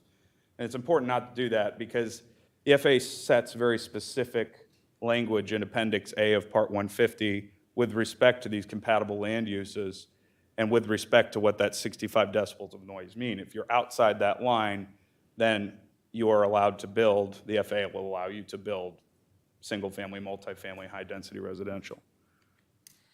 And then, again, this proposed project falls outside of that line.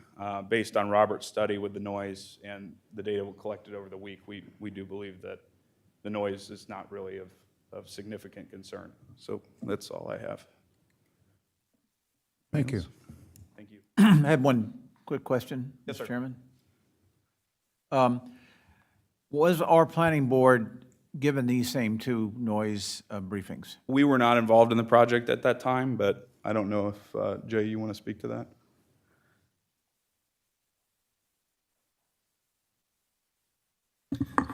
The planning board received the RML acoustic presentation. We did not have the contour line map from the environmental assessment. It wasn't available on the airport's database. We didn't realize it was there. We got it after the planning board.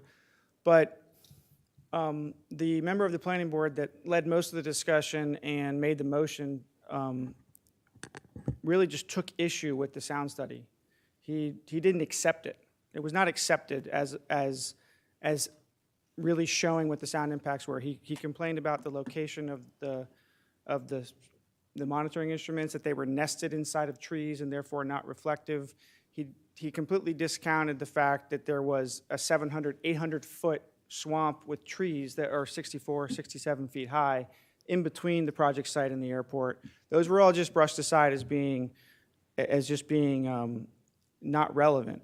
He just did not accept the sound study, and it appeared that there was a 4-member planning board that voted on this. There was only 4 members at present. There was a bare minimum quorum, and 3 of them voted against it. The one that didn't was very adamant that we established our sound criteria and also that this was an excellent plan.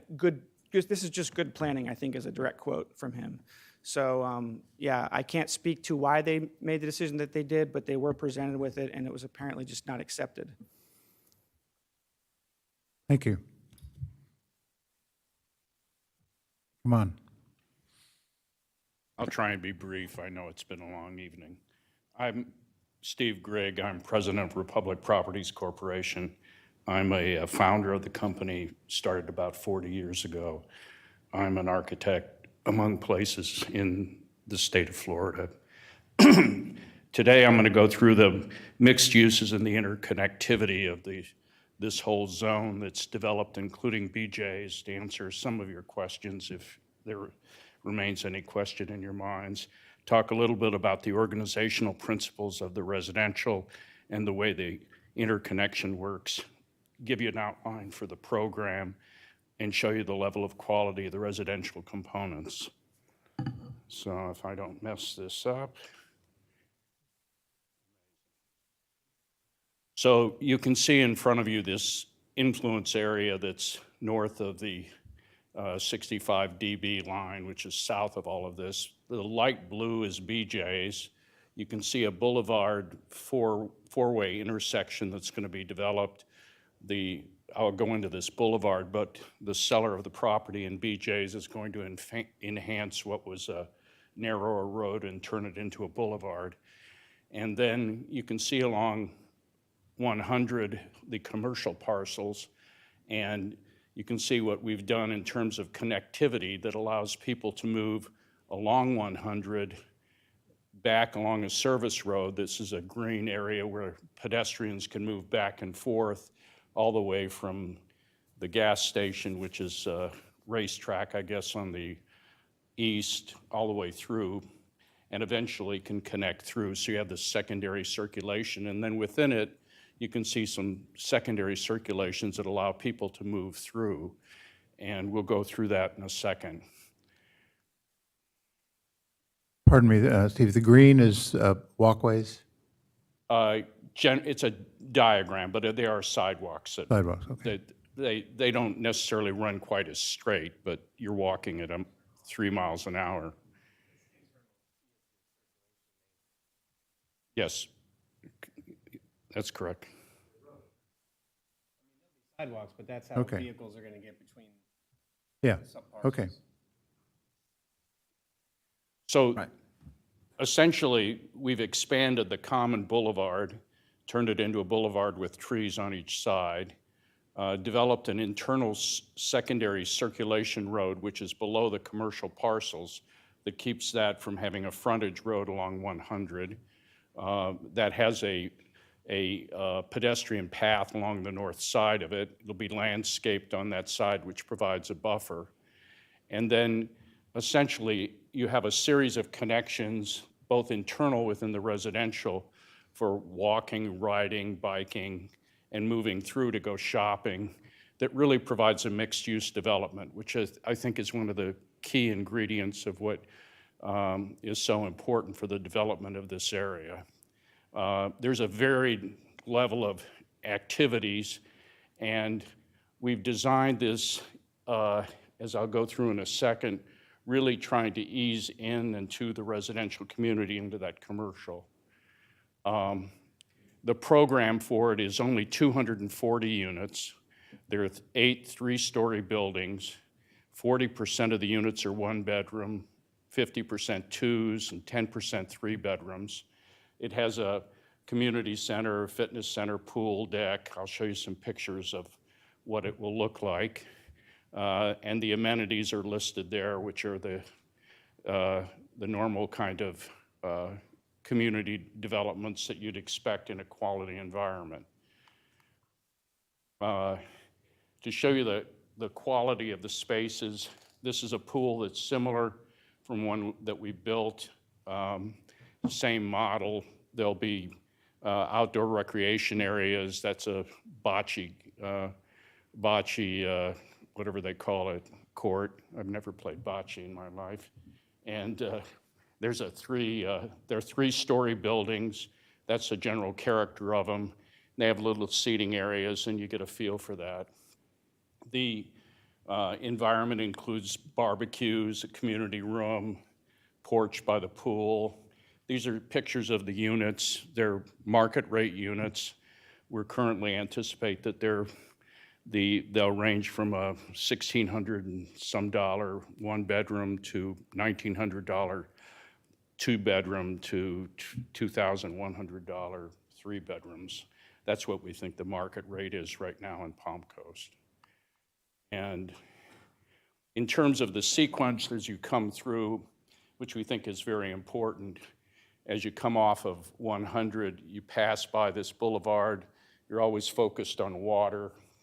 As you come in, we've enhanced that so it's not just a driveway leading to BJ's loading docks, but it's actually our front door boulevard. And then you come by, again, you see the water, you focus on the community center. Everything is wrapped around an internal lake, which has like 7/10 of a mile walk around it. And there'll be 2 levels of ring roads that connect it. We don't anticipate it to be a gated community. We don't think Palm Coast needs gated communities, really, but, and then you can see the protected wetlands that would come in and wrap around that would separate us from BJ's loading docks and from that area. So with that, I'll turn it over to Mr. Livingston. And that's all we have, other than to answer your questions. And this presentation will also, I know Mr. Mengel still needs to present the zoning application if we move on to that application. So this application, or this presentation would be, we would incorporate what we presented into that application as well. Commissioners, any questions? None? Nothing? I do. Yep. Sorry.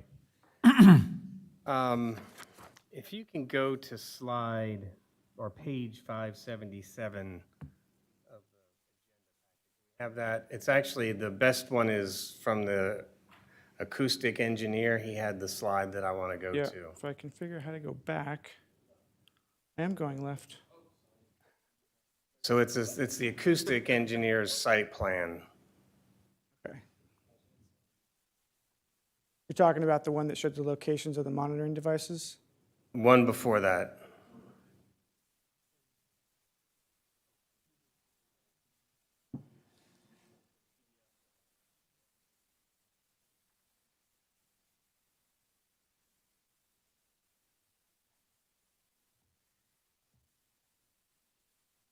One more.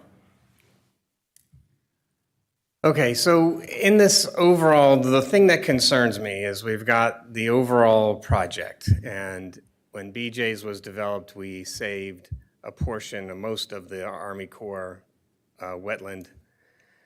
In the middle of the project, you're saving that part of the Army Corps wetland, which is the blue outline, is separating the parcels. But we are filling in an entire, almost 4-acre parcel of Army Corps wetlands. The problem I have is I don't know that you'll get avoidance and minimization to be able to permit this in the first place. But why are we not working with this wetland feature like you did in the other areas and just wiping this one off? Yeah, and as you know, showing site plans at rezoning is always dangerous because. It is. Yes. Too much information. And as you know, regardless of what you say is going to be built, wetland mitigation, avoidance and minimization requirements, as well as the cost of mitigation credits, if you do impact the wetlands, is always going to determine final layout. We were trying to demonstrate more than anything what could fit on there, as well as to the site plan that we have would be the ideal plan, but it also helps show how the airport won't impact it if it's fully built out. But I'll let Kim speak to the actual wetland stuff because that's her specialty. Good evening. My name is Kimberly Buck with the Island Engineering Group, 880 Airport Road, Ormond Beach. To clarify, this is not a core jurisdictional wetland. It is exempt from core wetland permitting because of interconnectivity or lack thereof, but it is jurisdictional with the Water Management District. So we do have the Water Management District that we're dealing with, but the idea was to try and save a portion of the wetlands and then allow that to act as a buffer mechanism with the BJ's, up against the BJ's site. Excuse me. And then on the west side, the county is preserving a good deal of the wetlands that are behind Airport Commons. So, we're developing the majority of, the site. We will be impacting wetlands, but there will be mitigation that will be provided, and it will be in the form of purchase. But you're assuming, too, that the county-owned property is going to remain as is, and that's not guaranteed either. That is not. Right now, our indication in talking with the county is that they don't have an intention of developing that wetland area. But you're right, they could change their mind And then they would be in the same boat, they would be purchasing mitigation. So I guess the one thing that just concerns me is the massive clear cutting of this parcel. I mean, there's no attempt at all to, other than the buffers. Granted, I'll acknowledge the 100-foot buffer, I think, that you established in there. But it's, how does this wetland separate or different from the other two that you saved? It isn't. You know, it's basically the same, the 4-acre wetland is essentially the same type of wetland area. It just that in designing the site and doing the layout, the compatibility of being able to use the land along State Road 100 for your commercial corridor, and then be able to have enough use in the back to support a viable project. It took, you know, some wetland mitigation. The other thing to consider also is that there's a substantial drop in the elevation, and we saw it with Airport Commons, we saw it with BJ's, and it takes, you know, a good distance to be able to get the site elevated enough to make that wetland a compatible and viable system. And so, you know, with Airport Commons having been built on one side, and then having the commercial in the front, you're kind of cutting off a good deal of that wetland anyway, you know, because of the grade change. Well, that's only if you fill it. And it's interconnected, Well, so it's going to have side effects. I mean, do you know what the effects to the adjacent parcels will be by filling in that wetland? I mean, you're pushing that water somewhere else off-site. Well, you know as well as I do that when we're designing a project, we're retaining, you know, the pre-development runoff. So we cannot discharge more in the post-development than we are in the pre-development. And we not only look at, you know, the direct runoff figures, but we also look at what's being held in that wetland. So in other words, if there's a low spot, if the wetland is creating basically a basin of its own and there's water ponding there, we have to make sure that we mirror that in the post-development.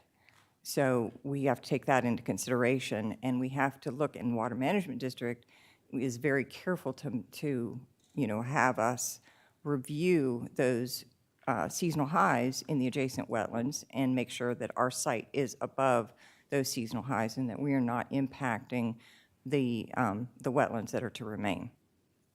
I guess my disappointment is you've done a good job in the entire presentation. And I would say that you went a step further than even planning board. Everybody improved tremendously from that. I think if you gave this same one, you wouldn't have had the same results. You guys did a great job. And overall, it looks good. I think the mixed use makes the only sense because we didn't even go on the limitation that traffic has. I think what planning board forgot too was that the limitations on traffic, if you keep it the same way, I don't know that you're able to build any industrial in the back anyway because you don't have available trips left. It's just that after doing such a good job, you've nuked the site. I'm extremely disappointed. I think you lost an opportunity. The only thing I will say is that in doing the design, if it gets approved, is you have an opportunity to make a statement project on a walkable, interconnected community. And if you blow that chance, I'll even be more disappointed because this can set the tone for some of those mixed-use urban core centers. There's a lot of opportunity, and I just wish there was more. I think we're greedy. This just shows greed, and I wish we were more sensitive. And I don't know that I have any ability because we're just doing the flum right now, and this is going to be straight zoning, so we don't get a shot at a PUD with you. So I don't know, my only hope is that the Water Management District and the mitigation credits are so, one, that the Water Management District holds you to the fire, and that it's too costly to do mitigation credits, so you have to revisit the site plan. And that's an understandable comment. And for the benefit of the members of the board that don't have as much of a background as Mr. Dance, as he said, this is a zoning application and a future land use map application, this presentation. And through a PUD, there could be some additional constraints added, but the site plan that we presented is just a concept plan based upon the proposed zoning. All of the things we have to go through site planning would be the next stage. I think ideally, the unit count is trying to be achieved, and that fit on that site plan that we put in there, but that's not, if you approve either application tonight, you are in no way approving the conceptual plan that we showed you. That is the next step. That requires not only your review and consideration, planning board's review and consideration, staff's review and consideration, but also the permitting authorities related to the wetlands, mitigation credits, the cost of those, all of those things. So this is a early stage. You can't even get into the planning of those things to decide how much you want to quote-unquote nuke the site until you get past the zoning application. That's a necessary first step before you can even justify getting into those details. But I get my shot at you here. No, absolutely. Yeah, I would just caution you all to listen to Commissioner Dance. No, and the comments are taken, Yeah, for sure. all right. And the notes are taken. It's just, I wanted to point out, as far as what you would accomplish tonight by voting to approve what we've presented to you Right. would not be an approval of that site plan. This is purely the land use and the zoning, which then would allow those uses to be built pursuant to the technical requirements of the code, as well as St. John's requirements. So we're going to see you again.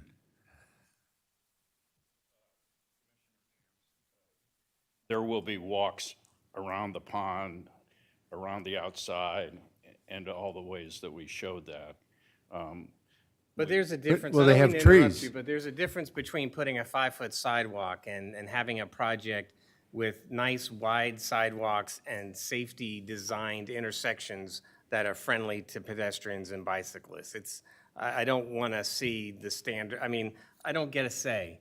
I'm just saying that this is an opportunity that should not go wasted to show Flagler County and Palm Coast what an interconnected, walkable community should look like. On the part we're doing, we're going to do that. Good, that makes me happy. I can't speak. The boulevard, we managed to with the seller of the property and with BJ's to agree to turn it from an access road for trucks to the back to a boulevard. And we have the bones to create the kind of community interfaces that you really want. And, you know, it's as you know, as a landscape architect, these things don't happen instantly. They evolve over a period of time. But we're going to do our part for it, if we can. And that's the downside to straight zoning, is we don't get the opportunity to see an overall master plan like a PUD. My comments will go more toward Kim. Well, the pictures, Commissioner, the pictures you see are pictures of things we've built. And Yes, sir. You can look at our website at some of the stuff that we've done, and that's what we have in mind for Palm Coast. Very good. Thank you. I had a quick question, just Yes, a real quick one. Commissioner. The commercial tenants reflected in the, Chick-fil-A, Longhorn, Miller, is that just conceptual, or is there some early talks with those groups? That was put, you can't see it because unfortunately there was a typo in the wording and I had to remove it, so it didn't say Plam Coast because nobody wanted to think about Plam Coast. But this was put together by Collier's Group, which is a brokerage firm. Right. And I don't know, is anybody here that can speak to what was put into that? It showed- Some of it is existing development and some of it is kind of projected, like in their opinion, It reflected suitable. a Longhorn, Chick-fil-A, Miller's Ale House, and a Chase Bank. I believe, and yeah, if you want to speak to that, yeah, please. Is that just a back to it. wish list? There are a couple of them that are projected. Okay. Just working through possible tenants. But Longhorn and Millers are currently under review with the county. Okay. So those are solid. Thank you. Thank you. That was for my son. And those are the ones that are in front on the BJ's parcels. So you see, we have some like Winn-Dixie, Ace Hardware, Burger King, those exist. Right. And then yeah. the ones that are projected, and we don't have any projections for our commercial frontage because we're so early in Can't the wait game. to see the traffic from Chick-fil-A. Adam, do you have anything else? Yeah. Well, I'll entertain a motion on this. Yeah, I'm sorry, Mr. Dance. This is for, R3B says you. Only if we want the density bonus. I thought it does. I think they opted not to have the bonus. We opted not to do that. Okay. Yeah. Okay. I'll entertain a motion then for 9C. Mr. Chair, make a motion to approve application 3330, future land use map amendment from commercial high density and industrial to residential high density for the parcel detailed in the agenda item. Second. Been moved and seconded to approve item 9C, which is the application 3330, future land use map amendment. Mr. Chair, we didn't get public comment. I'm getting ready to do that. Oh, I'm sorry. And I'll open it up to public comment. Anybody in the public wish to comment on this?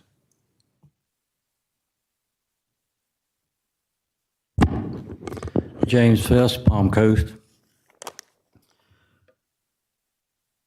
I have a lot of problems with this. Just about every development that has been happening here in Flagler County has been moonscaping. And that's exactly what you were talking about, Mr. Dance, or Commissioner Dance.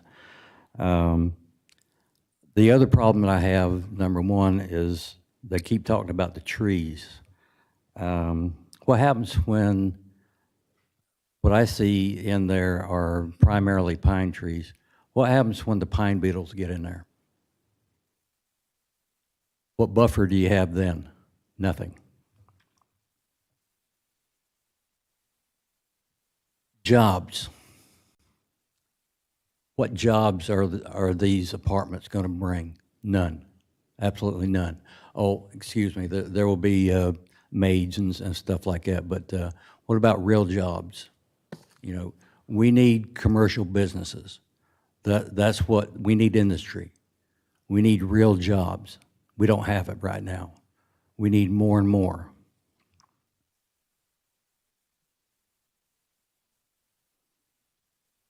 With all due respect, you know, they've done a fantastic job with bringing this up. But one thing I do have to bring up also, you know, they keep talking about the noise. Oh, there's not going to be enough noise.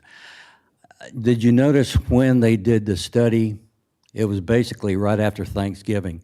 Was Embry-Riddle doing takeoff and landings at that time? Probably not.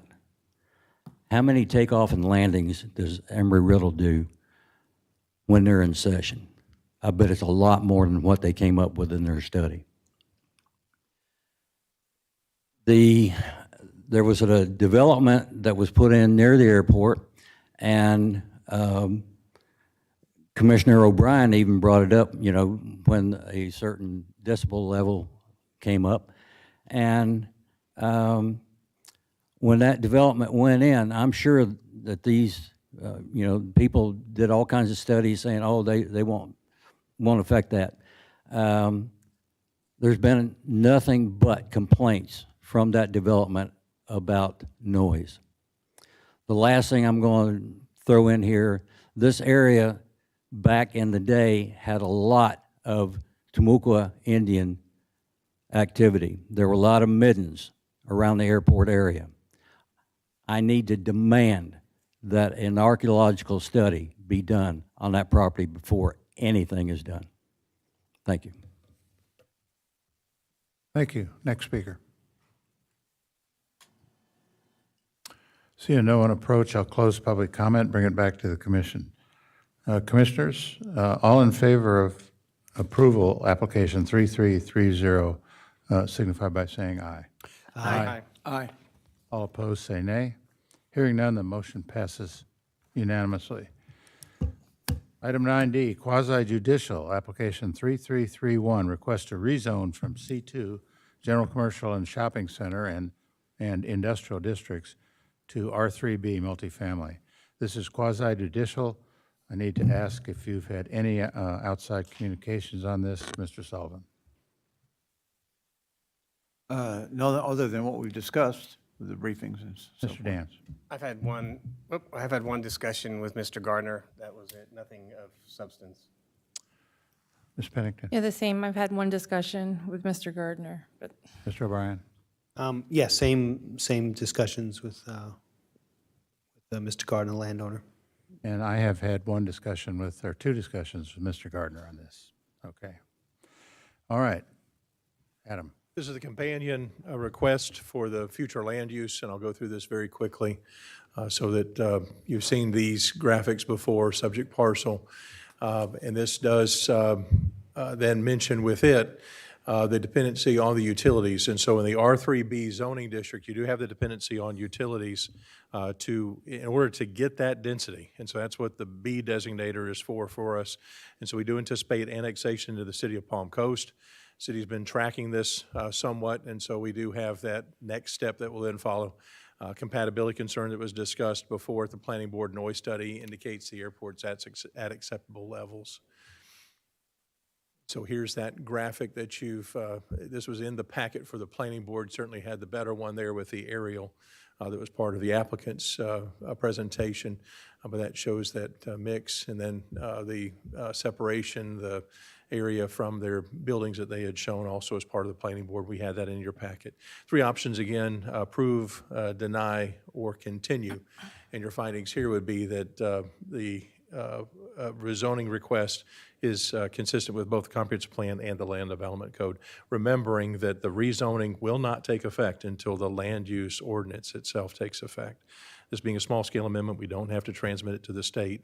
We only had the single reading on the ordinance for the future land use. So this is a little different than some amendments that we've had in the past, but the rezoning is dependent still on the land use. The action you just took, then the next step should be approval of the rezoning. With that, I'll close. Await any questions or comments. Thank you. Commissioners, do you have any questions? No. no. I'll entertain a motion. Motion to approve item 9D, quasi judicial application number 3331.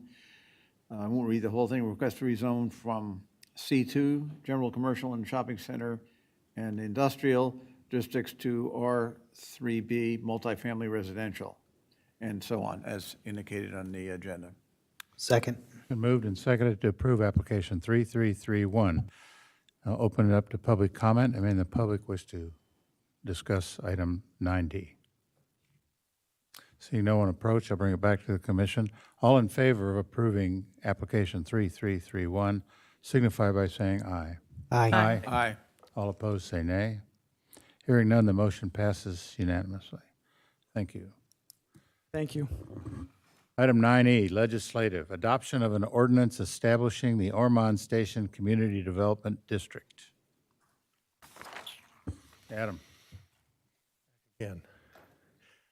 This one is, we don't see these too often. This is something that's in Florida statute, and this is setting up a special unit of local government, the Community Development District. Process that's set up is that an ordinance must go forward from the Board of County Commissioners. I think it's Chapter 190 of Florida statutes. And so you can see here, this is the graphic.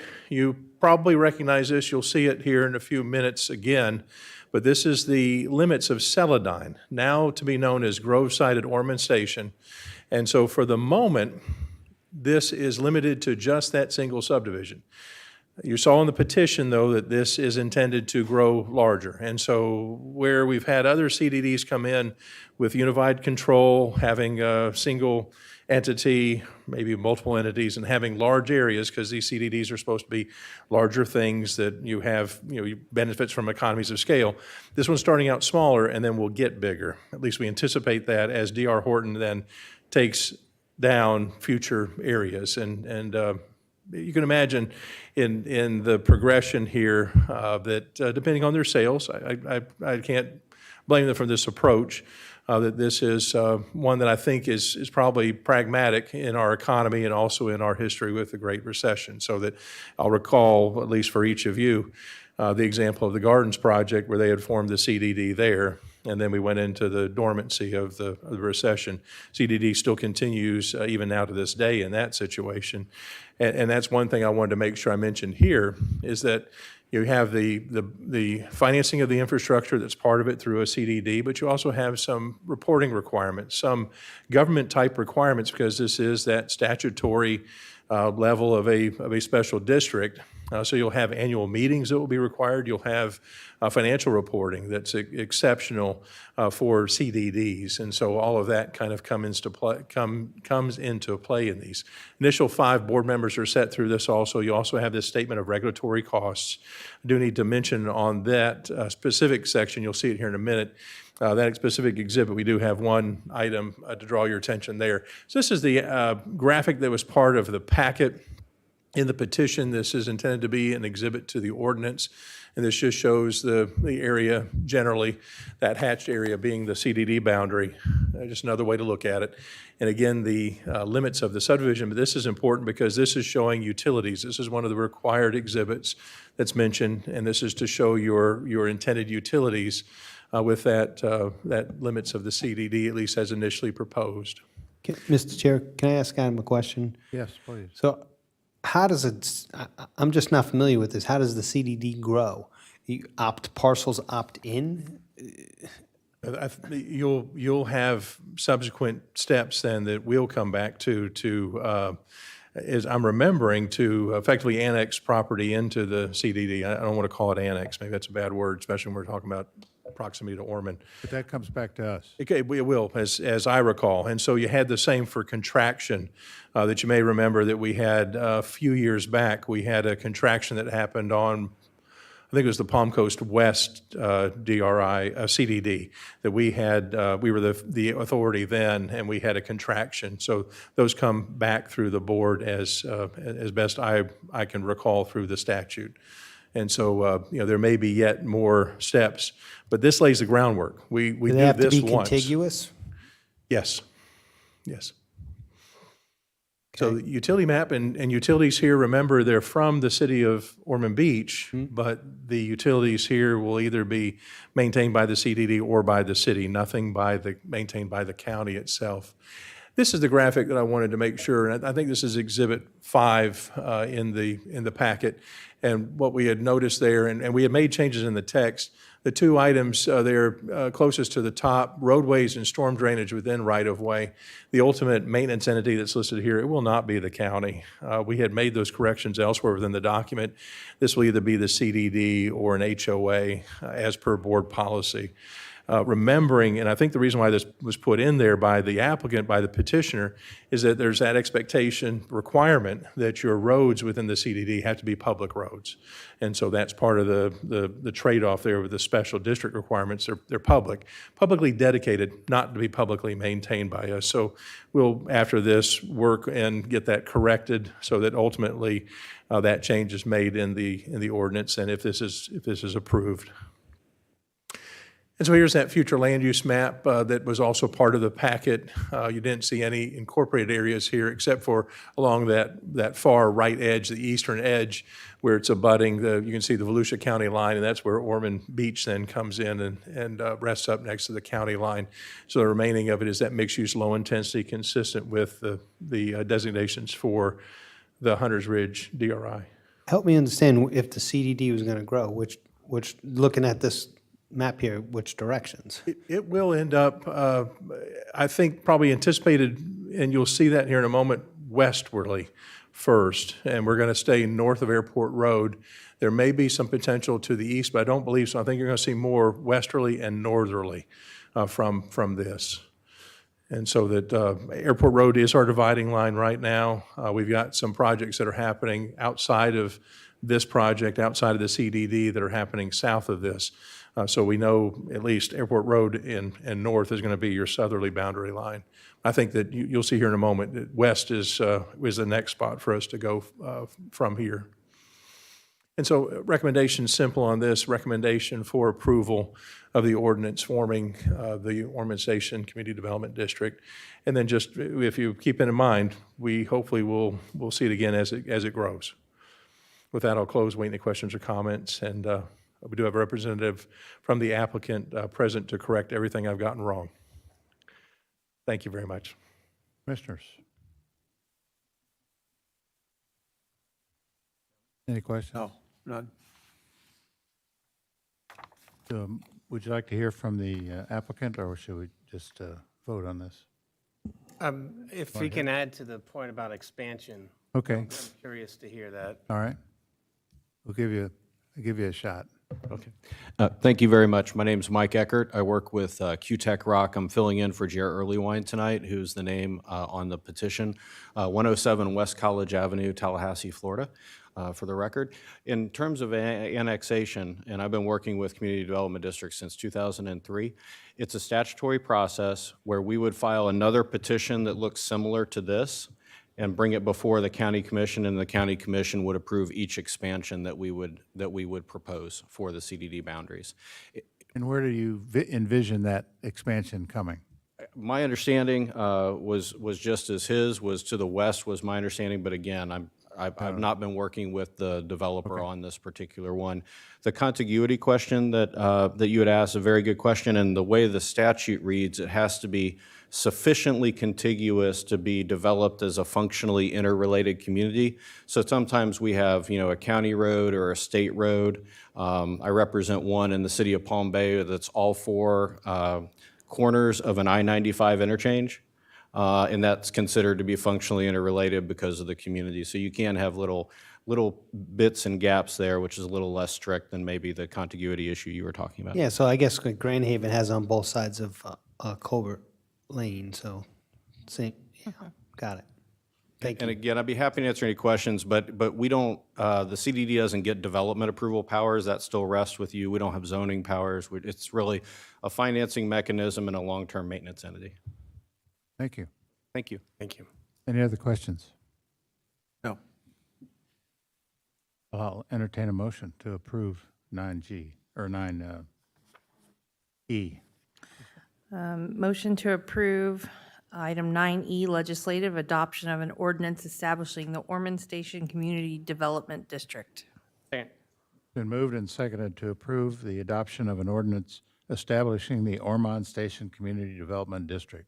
Before Open up to you public- vote and open question, I have a question for Mr. Mengel. Mr. Mengel, in light of your comments, do we need to modify the ordinance to where it lists their powers over the kinds of infrastructure that exists within the CDD?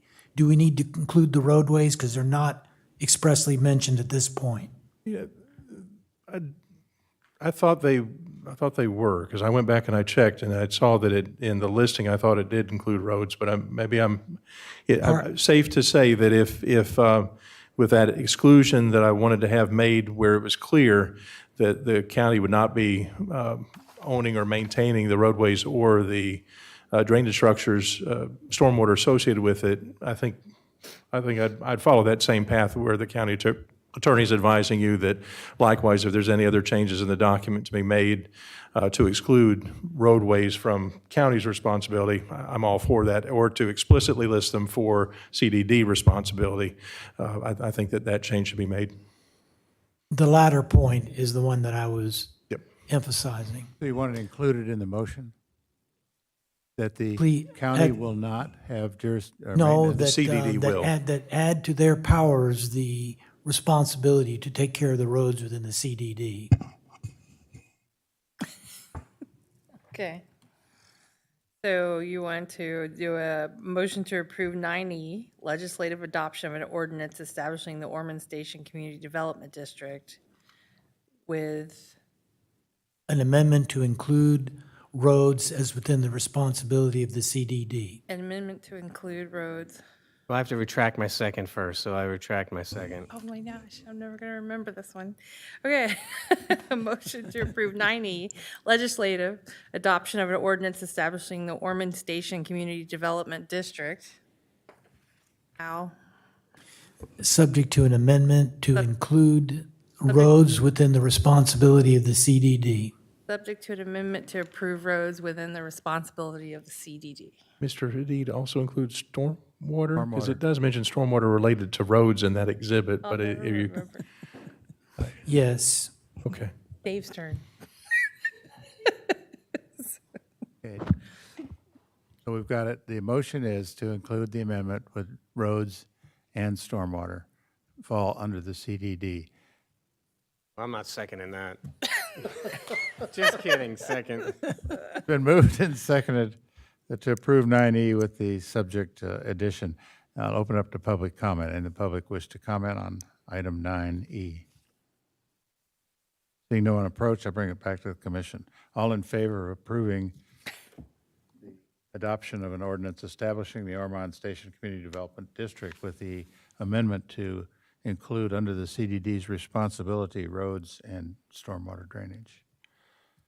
All those in favor say aye. Aye. Aye. Aye. All opposed say nay. Hearing none, the motion passes unanimously. Thank you. 9F, quasi judicial, application 3346, request for approval of a PUD site development plan for Groveside Model Homes. Gentlemen, have you had any contact on this issue? Mr. Sullivan? No. No. Chance?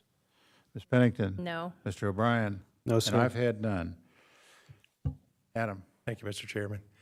So this is the parcel we were just looking at in its entirety displayed here, and on the zoning, the flood zone, no flood zone issues there, mix of soils. There are some areas there, depressional, that have some wetlands shown here.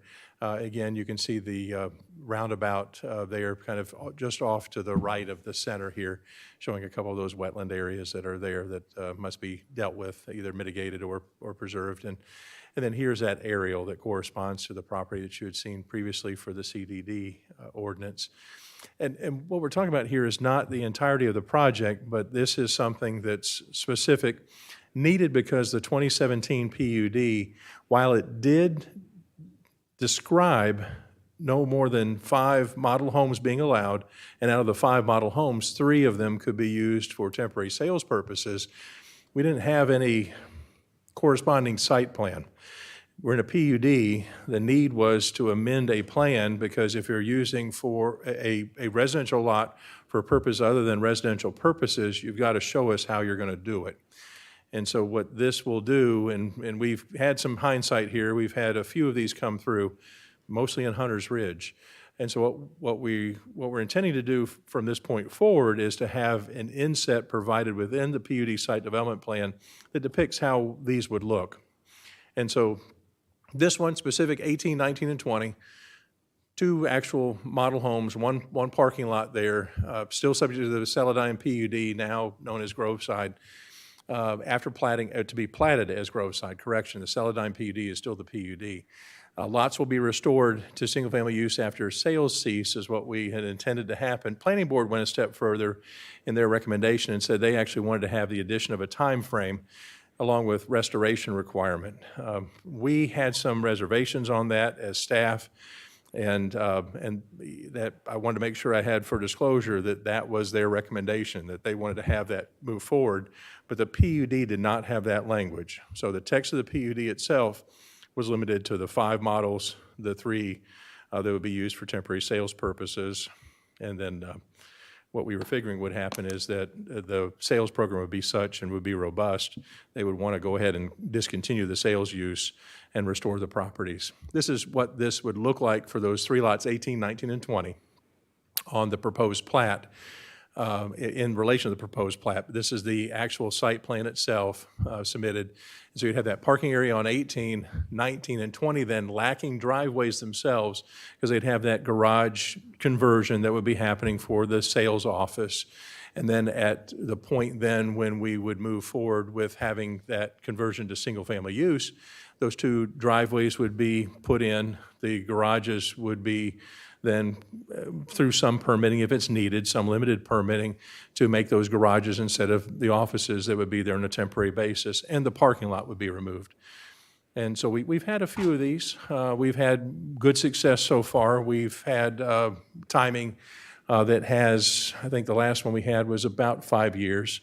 So if you are thinking of adding a time element, my only caution again, this is a site plan. So ordinarily, we'd stick those into the PUD. These may be the two exceptions that we'd have for these. I don't anticipate too many more of these coming up. These, with the PUD dating back to 2017, now we know better, and we will go forward then with something both written into the PUD text and as the site plan that you see here as a sample that would then follow with the PUD steps.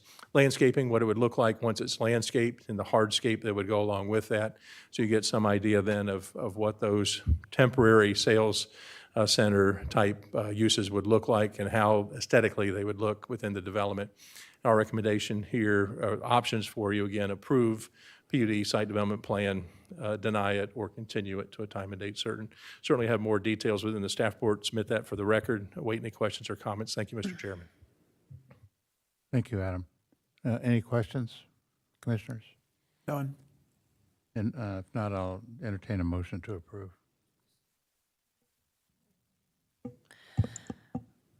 I'll make a motion. Motion to approve item 9F, this is the one, yeah.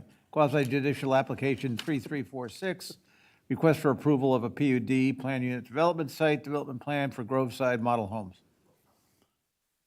Second. Been moved and seconded to approve application 3346. I'll open up to the public. Anybody in the public wish to comment on this item? Seeing no one approach, bring it back to the commission. All in favor, say aye. Aye. Aye. All opposed, say nay. Hearing none, item 3346 passes unanimously. Item 9G, application 3347, request for approval of a PUD site development plan for Gardenside model homes. Adam. Oh, it's quasi judicial also. So, gentlemen and young lady, if we. None. None? None? No. None? None. And I had none. Thank you. Similar request, this one in an area just shifted to the west, likely soon to become part of future CDD. And wetland areas that you see as depicted, this is that general vicinity. We do have the benefit here, and you'll see in a moment, of also a site plan coming through, but no platting step that we've gotten, at least not as far as we had with the previous one. This was formerly Iris. This is Iris PUD, previously approved, has that same 5 and 3, the 5 model homes, the 3 for temporary sales. This one's just going to be 2 lots on this one. And then we still had the recommendation from the Planning and Development Board. And here's that location on the PUD site development plan, right there at the entrance, showing where that temporary sales center, the model home temporary sales center, and the single lot with the adjacent parking would go. And so here's how that looks then in its site plan form, and then the graphic that goes along with that then with the landscaping and the hardscape improvements that show the aesthetic side of that. Again, no driveway here. The restoration would involve removing that hardscape, putting in the driveway back into the to the garage, conversion of the garage away from the sales center use. I've worn you all down. 3 options available here: approve, deny, or continue. Thank you very much. I'll wait any questions or comments. Commissioners, any questions? If not, I'll entertain a motion. Motion to approve 9G, application 3347. Second. Been moved and seconded to approve application 3347. Open it up to public comment. Any of the public wish to comment on this? If no one approach, I'll bring it back to the commission. All in favor of approving application 3347, signify by saying aye. Aye. Aye. Aye. Opposed, say nay. Hearing none, the motion passes. Thank you, Adam.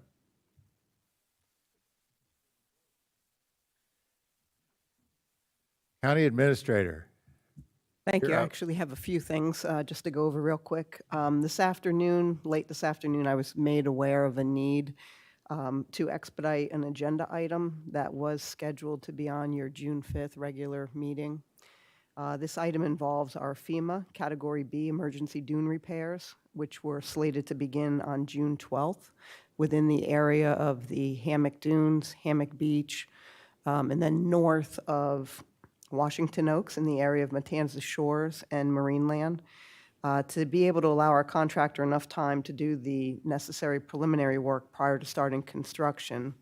I'm asking for your consideration to either allow the chair to go ahead and sign the agreements, which we would then bring back to ratify at that June 5th meeting, or if you were inclined to consider having an emergency meeting next Monday, May 22nd, a special meeting on May 22nd at 9 a.m. It does fall within the parameters of our emergency work through our state of emergency. So you do have the ability, if you were inclined, to allow the chair to do that. In looking at the FEMA project, it's roughly $12.4 million. This is split 75% from the federal government, 12.5 from the state, and 12.5 coming from local dollars. So when you look at that 12.5% match, it's approximately $1.55 million. And the only funding source that's available right now would be your general fund reserves. Any discussion, commissioners?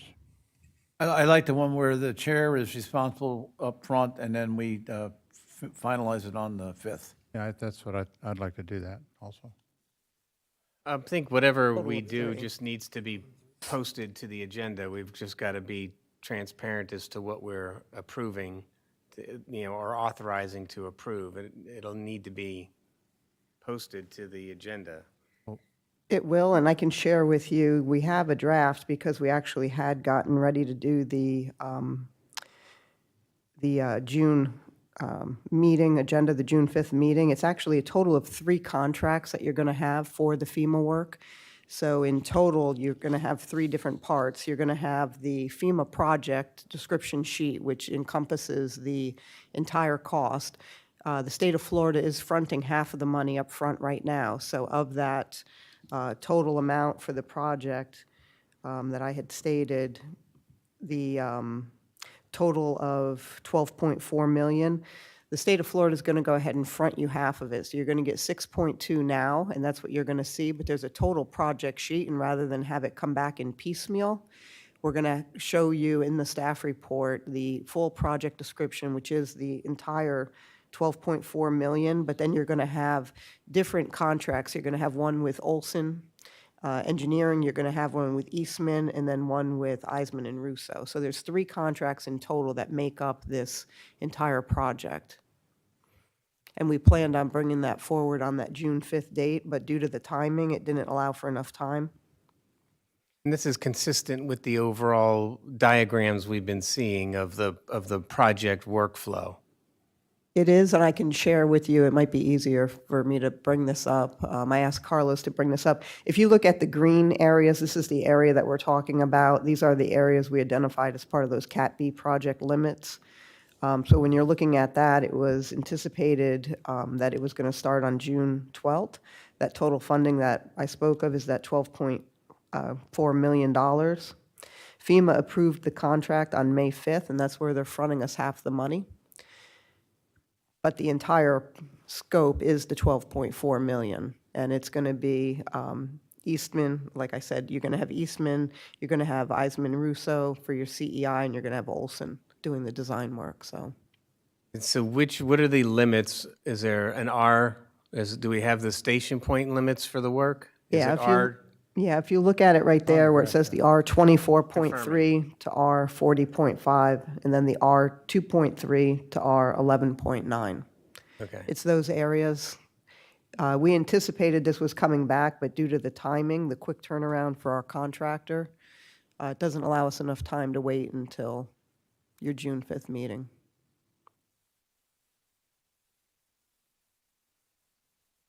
So just a motion for those areas. So a motion for the chair to sign the necessary agreements to authorize Cat B projects from R 24.3 to 40.5 and R 2.3 to R 11.9, subject to those documents being posted to the public agenda.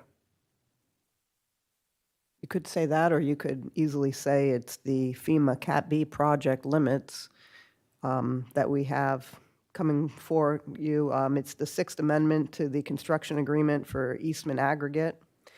It will be the Fifth Amendment to the professional services agreement for Eisman and Russo. And then it'll be the 13th Amendment for professional services agreement with Olson and Associates. Either way you look at it, it's the same. I can't repeat what you just said. Right. I mean, Does it have to be a motion, or can be just concurrence at this it point? should be a motion. I would, given the size of the expenditure, I would recommend that it be by motion. And I think that the way, you don't need to repeat exactly. I think that you, Mr. Dance, the way you formulated the motion would cover everything that the county administrator stated. And if the board would understand that, then I think that would be adequate. I'm good with it. I offer a second to Mr. Dance's motion. Been moved and seconded to allow the chair to sign the documents so that we can proceed with the Cat B projects, R 24.3 to R 40.5, and then R 2.3 to R 11.9. Open up to public comment. Anybody in the public wish to comment on this? Seeing no one approach, I bring it back to the commission. All in favor, say aye. Aye. Aye. All opposed, say nay. Hearing none, the motion carries. Thank you. Back to you, County Administrator. Right. Okay, so today I received an email from the city of Flagler Beach looking to invite all governments within Flagler County together for a meeting. There's going to be a letter forthcoming to our chair, but they're asking for the theme of the meeting to be ensuring quality of life for our citizens now and in the future. They're asking for the names of 2 representatives from each entity and to bring a single issue forward for discussion. They proposed 3 dates. However, 2 of the dates were going to be at the annual FAC conference. So the only date that would work for us based on what they provided is June 21st at either 3 p.m. or 6 p.m. And they're asking for a response by May 23rd. So if we can identify who would like to go, we can work up some issues or. Well, Flagler Beach is in my district. They're talking about, they want elected officials to? 2 of them. And what I'm was the willing to date again? go. The date is June 21st. It's either going to be at 3 p.m. or 6 p.m. And they're asking for 2 representatives from each city as well. Well, I've heard 2 volunteers, Commissioner Sullivan and Commissioner Pennington. That's fine. I mean, I don't, this, It's I don't know kind of what a we're gonna vague accomplish without. subject matter. I just, it has nothing to do with you guys at all. I philosophically have a problem with that kind of a meeting where, because we all have our individual responsibilities, and I just. Yeah, are they looking for 2 from the board or 2 from the county, like staff No, or? they're looking for a board. I had a conversation with the city manager where he Posted alluded public to the It will be chair. posted Has to public be, meeting. right? I think I know where this is coming from, by the way. It Based on stemmed, based on a TDC meeting. it stemmed from a budget meeting that they held where they were talking about the impacts that growth were having on Flagler Beach and the need that people needed to come together to help finance some of their operational costs. Well, do we need to put it on our next meeting agenda to come up with the topic, or? We can certainly do that. I just needed to know the names prior to the 23rd, because we won't have another meeting until June 5th. The email just came in today, or I apologize for not knowing about it sooner. I guess so, Commissioner Sullivan, and then we can talk about it on the June 5th. Isn't there a workshop June 5th? Maybe we can We do, we have a budget discuss it workshop June somewhere in 5th as there. well. Yeah, make it topic. Make it You don't think we're slighting them by not having the chairman go? I particularly don't want to go, but They didn't ask for any Chairman, designation, they just said two, so two representatives. Fine, we got, got to. Just a non-binding discussion is all it is. Yeah. Yeah. I mean, yeah. they'll just All be right. bringing back, Yeah. but it'll be public, it'll be broadcast before we hear about it. Right, right. Yeah. Quality of life. Okay, so we Okay, have so our we have two names. Two Okay. names. We have our Thank you. attendees. That's fine. Just a reminder, our consultant, Barry Dunn, is wrapping up their findings on our park master plan. So our staff has another meeting scheduled with them to go over some of those preliminary findings. On Thursday, June 1st, from 6:30 to 8, they will be conducting the final citizen engagement and public meeting. It is scheduled to be held at the Palm Coast Community Center. We're hoping that the consultant will be providing preliminary findings to the public, and this will be their last opportunity to get any additional input. Can you send us calendar invites for that? Sure, I can certainly do that. Get all five of us on that. if you would, Sure, please. we have them scheduled to come back in front of you to present those findings to you at your June 19th board meeting at 5 PM. So they're going to be coming back and giving you an update then, but we can certainly get that on your calendar. Last week, I met with FDOT Secretary, District 5 Secretary John Tyler with regards to our A1A project. We discussed the need for additional funding to cover local match on the expanded Flagler Beach Army Corps project. As you recall, it was presented and recommended to you at your last meeting to extend to the north boundary, beginning at marker R77, and then to extend south of the Army Corps project just beyond the homeowner property to maximize that dune berm. I think that marker was R96 to the south. That was the area that Faith had written out with the green and the red showing.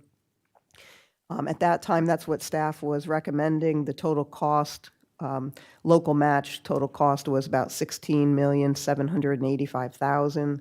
FDOT currently has $14 million allocated that they had planned on giving us. In my discussions with Mr. Tyler, he did signify that he would work to cover that shortage of the $2.78 million, that he was going to look through some of his funding. He did say that he was going to direct staff to go ahead and start preparing an agreement for us. We had shared with him the timeline for the Army Corps, and he wanted to make sure that we had an agreement in front of you so that we were ready to go early next year when Army Corps was going to be scheduling their construction. He also did provide me with an update on the A1A Strike Force project. I felt it would be beneficial to you and the public, so we've scheduled that. He's going to come forward to provide that update at your June 5th board meeting, which is your 9 o'clock meeting. And he's going to give you an update on where they're at with that A1A Strike Force. We continue to meet on that topic, so it's not something that we don't continually engage with them on, but he did have some great news on that and their commitment to beach renourishment moving forward in that area where they're doing that seawall. So I just wanted him to come forward and talk to you all about that. And that concludes my report. Thank you. Mr. Hadid. I gave the county administrator my time. Thank you. It's time for community outreach. This 30-minute time period has been allocated for public comment on items on the agenda, not on the agenda. Each speaker will be allowed up to 3 minutes to address the commission. Speakers should approach the podium, identify themselves, and direct comments to the chair. Community outreach is now open. Seeing no one approach, I'll close community outreach. Commissioners, reports and comments. Mr. Sullivan. Just one question. I do worry about our general fund reserves. So we just took another 1.55. That goes along with the camera system for the jail for 1.1 and a few other things. What happens if we run out of reserves before the end of the fiscal year? Well, hopefully that's not going to happen. We're out. We do have, let me see if I can pull it up. I don't know if I still have it up. We can probably walk you through the county's transparency webpage. We have a running total where you can see where we are. I know that currently we're doing some cash flow for the airport on his projects. I did talk to Roy prior to this meeting. He's got about 2.5 million coming back. It should be here any day, hopefully. He had requested that about 2 weeks ago. So that should help. And I know that engineering is working on also securing a $5 million payback on some of the emergency dune work that they had done. But largely, we were looking at taking it out of the operating reserves and not the 212s. So the operating, this is the 212s, but some of these where you see that emergency sand grant interfund at 12/5, the date that it was approved, December 5th, 2022, that $5 million is money that engineering's working at getting back for us to go back into the 212s. But the money that I'm talking about will be money out of the other one. So in your operating reserves right now, you've got a remaining balance of 4.3 million. And this is where your 1.55 would come out of. And this is the one that, this is the immediate, we replenish it at the beginning of when we're doing our budget preparation for the following year.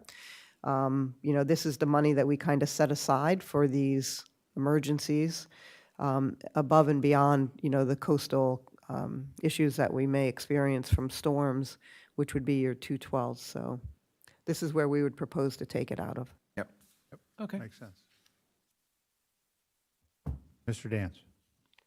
Thank you. Wanted to acknowledge our attorney's office for coming through with the entire office down with some bug or something to get the hammock dunes done. So appreciate their efforts in doing that remotely, since nobody could come into the office. But your efforts are acknowledged, so thank you. Also want to thank my fellow commissioners for putting up with my rants. I can be a bit extra, I know, on the land use stuff. It just, tonight was a little rough. I agree with and support the mixed use concept for that project. But knowing the applicant is submitting additional details that he didn't need to apply, so it generates additional comments, and hopefully they take it to heart when things do come back to us at the TRC level. But knowing property rights, I mean, I can only, at this stage, until we strengthen our comp plan and strengthen our LDC in natural resource protections, we have to work with what we have. And so we, at this point, hope the applicant, you know, hears those concerns and comes back. They'll have to meet the LDC. It's not where I want it to be yet, but it is there for them to follow. I would have preferred maybe a PUD for that entire project, and hopefully we can steer applicants in that realm moving forward, because that does entitle them to look at those interconnectivities amongst the parcel. Right now under straight zoning, they'll be a little limited, but they can still do it. But thank you. That's really all I have for today. Ms. Pennington. I don't have anything to say. Mr. O'Brien. No, appreciate Commissioner Dance's comments. No. And I have nothing. Entertain a motion to adjourn. Moved. We're adjourned. Thank you.